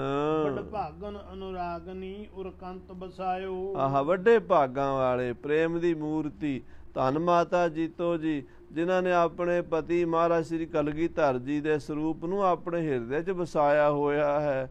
ਭਾਵੇਂ ਉਹ ਕੰਮਕਾਰ ਕਰਦੇ ਹਨ ਘਰ ਦੇ ਵਿੱਚ, ਭਾਵੇਂ ਉਹ ਬਹਿ ਕੇ ਨਾਮ ਜਪਦੇ ਹਨ, ਭਾਵੇਂ ਸਿਮਰਨ ਬਾਣੀ ਪੜ੍ਹਦੇ ਹਨ ਜਾਂ ਸੰਗਤਾਂ ਵਿੱਚ ਸੇਵਾ ਕਰਦੇ ਹਨ, ਤਾਂ ਮਾਤਾ ਜੀ ਦਾ ਧਿਆਨ ਸ੍ਰੀ ਕਲਗੀਧਰ ਦੇ ਸਰੂਪ ਵਿੱਚ ਹੀ ਰਹਿੰਦਾ ਹੈ। ਉਹ ਬਿਰਤੀ ਨਹੀਂ ਭੰਗ ਹੁੰਦੀ। ਐਸਾ ਮਾਤਾ ਜੀ ਦਾ ਅਖੰਡ ਭਜਨ ਚੱਲਦਾ ਹੈ। ਇਸ ਬਾਸਰ ਚਿਤਵਤ ਸੁਮਤ ਅਤ ਪ੍ਰੇਮ ਵਧਾਇਓ। ਦਿਨ ਰਾਤ ਪ੍ਰੇਮ ਗੁਰੂ ਕਲਗੀਧਰ ਪਾਤਸ਼ਾਹ ਨਾਲ ਵੱਧਦਾ ਹੀ ਜਾ ਰਿਹਾ ਹੈ। ਦਿਨ ਪ੍ਰਤ ਬਿਰਧਾ ਗਰਭ ਕੀ ਦੁੱਤ ਹੋਇਆ ਅਧਿਕਾਈ। ਦਿਨੋਂ ਦਿਨ ਸਾਧ ਸੰਗਤ ਜੀ ਬੱਚਾ ਪੇਟ ਵਿੱਚ ਵੱਧ ਰਿਹਾ ਹੈ। ਸਾਹਿਬਜ਼ਾਦਾ ਪ੍ਰਕਾਸ਼ ਕਰ ਰਿਹਾ ਹੈ। ਜਿਉਂ-ਜਿਉਂ ਸਾਹਿਬਜ਼ਾਦੇ ਦਾ ਪ੍ਰਕਾਸ਼ ਹੋ ਰਿਹਾ ਹੈ, ਮਾਤਾ ਜੀਤੋ ਜੀ ਦੇ ਚਿਹਰੇ ਦਾ ਨੂਰ ਵੀ ਉਦਾਂ ਹੀ ਖਿੜਦਾ ਜਾ ਰਿਹਾ, ਪ੍ਰਕਾਸ਼ਮਾਨ ਹੁੰਦਾ ਜਾ ਰਿਹਾ ਹੈ। ਮਾਨੋ ਦੂਜ ਤੇ ਚੰਦਰਮਾ ਪੁਰਵਤ ਸੁਖਦਾਈ। ਮਾਨੋ ਦੂਜ ਤੋਂ ਚੰਦਰਮਾ ਜਿਹੜਾ ਹੈ ਉਹ ਵੱਧਣਾ ਸ਼ੁਰੂ ਹੋ ਜਾਂਦਾ ਹੈ, ਪੂਰਨਮਾਸ਼ੀ ਤੱਕ ਵੱਧਦਾ ਹੀ ਜਾਂਦਾ ਹੈ। ਇਸ ਤਰ੍ਹਾਂ ਮਾਤਾ ਜੀ ਦੇ ਗਰਭ ਦਾ ਜਿੱਥੇ ਸਾਧ ਸੰਗਤ ਜੀ ਵਾਧਾ ਹੋ ਰਿਹਾ ਸਾਹਿਬਜ਼ਾਦਾ ਜੀ ਦਾ, ਉੱਥੇ ਮਾਤਾ ਜੀ ਦੇ ਚਿਹਰੇ ਦਾ ਨੂਰ ਵੀ ਦਿਨੋਂ ਦਿਨ ਵੱਧਦਾ ਜਾ ਰਿਹਾ ਹੈ। ਜਿਸ ਮੰਦਰ ਮੈਂ ਮੁਦਤ ਚਿਤ ਥਿਰਤਾ ਕੋ ਧਾਰੈ। ਆ ਜਿਹੜੇ ਮੰਦਰ ਦੇ ਵਿੱਚ ਮਾਤਾ ਜੀ ਬਿਰਾਜਮਾਨ ਹੁੰਦੇ ਹਨ, ਟਿਕਦੇ ਹਨ, ਅਦਕ ਲਹੈ ਸੋਭਾ ਤਬਹਿ ਵੱਡ ਕਰ ਉਜਿਆਰੈ। ਉਸ ਮਕਾਨ ਦੇ ਵਿੱਚ ਬੜੀ ਸੋਭਾ ਹੈ, ਕਿਉਂਕਿ ਉਹਨਾਂ ਦਾ ਨੂਰ ਹੀ ਐਸਾ ਹੈ। ਉਹ ਘਰ ਵੀ ਬੜਾ ਸੋਹਣਾ ਲੱਗਦਾ ਹੈ। ਜਿਹੜੇ ਕਮਰੇ ਵਿੱਚ ਮਾਤਾ ਜੀ ਜਾਂਦੇ ਹਨ, ਜਿਹੜੇ ਰਸੋਈ ਵਿੱਚ ਜਾਂਦੇ ਹਨ, ਜਾਂ ਘਰ ਦੇ ਕਿਸੇ ਵਿਹੜੇ ਵਿੱਚ ਜਾਂਦੇ ਹਨ, ਤਾਂ ਉਹ ਸਾਰਾ ਵਿਹੜਾ ਐਦਾਂ ਨੂਰੋ ਨੂਰ ਹੋ ਜਾਂਦਾ। ਮਾਤਾ ਜੀਤੋ ਜੀ ਦਾ ਪ੍ਰਕਾਸ਼ ਹੀ ਇੰਨਾ ਹੈ। ਅੱਠੇ ਪੈਰ ਭਜਨ ਕਰਨ ਵਾਲੀ ਆਤਮਾ, ਨਾਮ ਦੀ ਰੰਗੀ ਹੋਈ ਰੂਹ, ਤੇ ਉਹਨਾਂ ਦੀ ਕੁੱਖ ਦੇ ਵਿੱਚ ਮਹਾਬਲੀ ਸੂਰਬੀਰ ਪ੍ਰਤਾਪੀ ਸਾਹਿਬਜ਼ਾਦਾ ਆਇਆ ਹੈ। ਇਸ ਕਰਕੇ ਨੂਰੋ ਨੂਰ ਹੋ ਗਿਆ ਹੈ। ਬੀਤ ਗਏ ਨਵ ਮਾਸ ਇਮ ਹਰਖਤ ਪਰਵਾਰਾ। ਏਦਾਂ ਪਰਿਵਾਰ ਖੁਸ਼ੀਆਂ ਦੇ ਵਿੱਚ ਮਹਾਰਾਜ ਦੀ ਕਿਰਪਾ, ਮਾਤਾ ਗੁਜਰੀ ਜੀ ਦੀ ਦੇਖ ਰੇਖ ਵਿੱਚ 9 ਮਹੀਨੇ ਬੀਤੇ ਹਨ। ਸਹਿਤ ਪੁੱਤਰ ਪ੍ਰਤੀਖਨਾ ਉਤਸਵ ਹੋਏ ਭਾਰਾ। ਤੇ ਉਡੀਕ ਹੈ ਪੁੱਤਰ ਦੀ, ਉਤਸ਼ਾਹ ਹੋਣਗੇ, ਬੜੀਆਂ ਖੁਸ਼ੀਆਂ ਹੋਣਗੀਆਂ।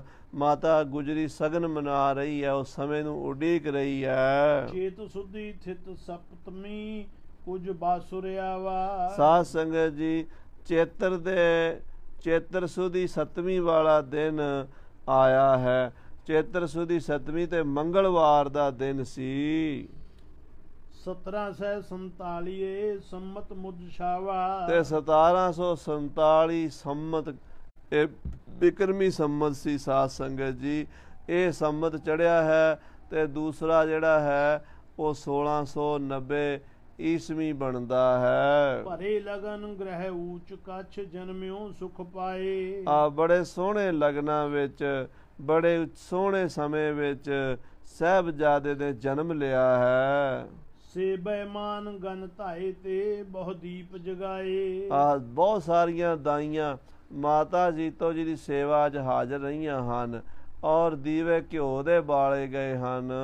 ਮੰਗਲਵਾਰ ਮੈਂ ਬਜ ਉਠੀ ਵਧਾਈ। ਮੰਗਲਵਾਰ ਦਾ ਦਿਨ ਸੀਗਾ ਤੇ ਚੇਤਰ ਸੁਦੀ 7ਵੀਂ ਸੀ ਤੇ ਸੰਮਤ 1747 ਬਿਕਰਮੀ ਸੀ ਤੇ 1690 ਈਸਵੀ ਨੂੰ ਗੁਰੂ ਘਰ 'ਚ ਵਧਾਈਆਂ ਦੇ ਸ਼ਦਿਆਨੇ ਵੱਜੇ ਹਨ। ਵਦਤ ਅਨਕ ਪ੍ਰਕਾਰ ਕੇ ਦਰ ਪਰ ਸਮੁਦਾਈ। ਗੁਰੂ ਘਰ ਦੇ ਵਿੱਚ ਸਾਧ ਸੰਗਤ ਜੀ ਖੁਸ਼ੀਆਂ ਹੀ ਖੁਸ਼ੀਆਂ ਹੋ ਗਈਆਂ ਨੇ।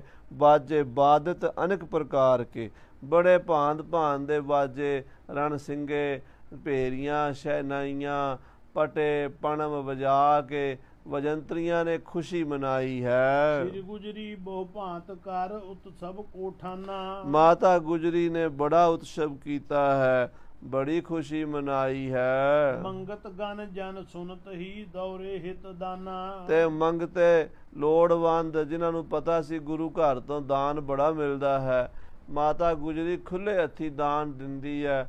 ਕਲਗੀਧਰ ਪਾਤਸ਼ਾਹ ਝੋਲੀਆਂ ਭਰ ਦਿੰਦੇ ਨੇ। ਬੜੀਆਂ ਆਸਾਂ ਉਮੀਦਾਂ ਲੈ ਕੇ ਮੰਗਤੇ ਸ੍ਰੀ ਅਨੰਦਪੁਰ ਸਾਹਿਬ ਆ ਗਏ ਨੇ। ਭਈ ਭੀੜ ਵੱਡ ਪੌਰ ਪਰ ਧਨ ਭਾਏ ਉਦਾਰਾ। ਬੜੀ ਭੀੜ ਗੁਰੂ ਘਰ ਦੇ ਦਰਵਾਜ਼ੇ ਤੇ ਹੋਈ ਹੈ, ਧਨ ਦੀ ਵਰਖਾ ਹੀ ਹੋ ਗਈ ਹੈ। ਚਿਰੰਜੀਵ ਗੁਰਪੁੱਤਰ ਹੋਏ ਸਭ ਬਾਕ ਉਚਾਰਾ। ਗੁਰੂ ਦਾ ਪੁੱਤਰ ਵੱਡੀਆਂ ਉਮਰਾਂ ਵਾਲਾ ਹੋਵੇ, ਸਾਰਿਆਂ ਨੇ ਅਸੀਸਾਂ ਦਿੱਤੀਆਂ ਹਨ।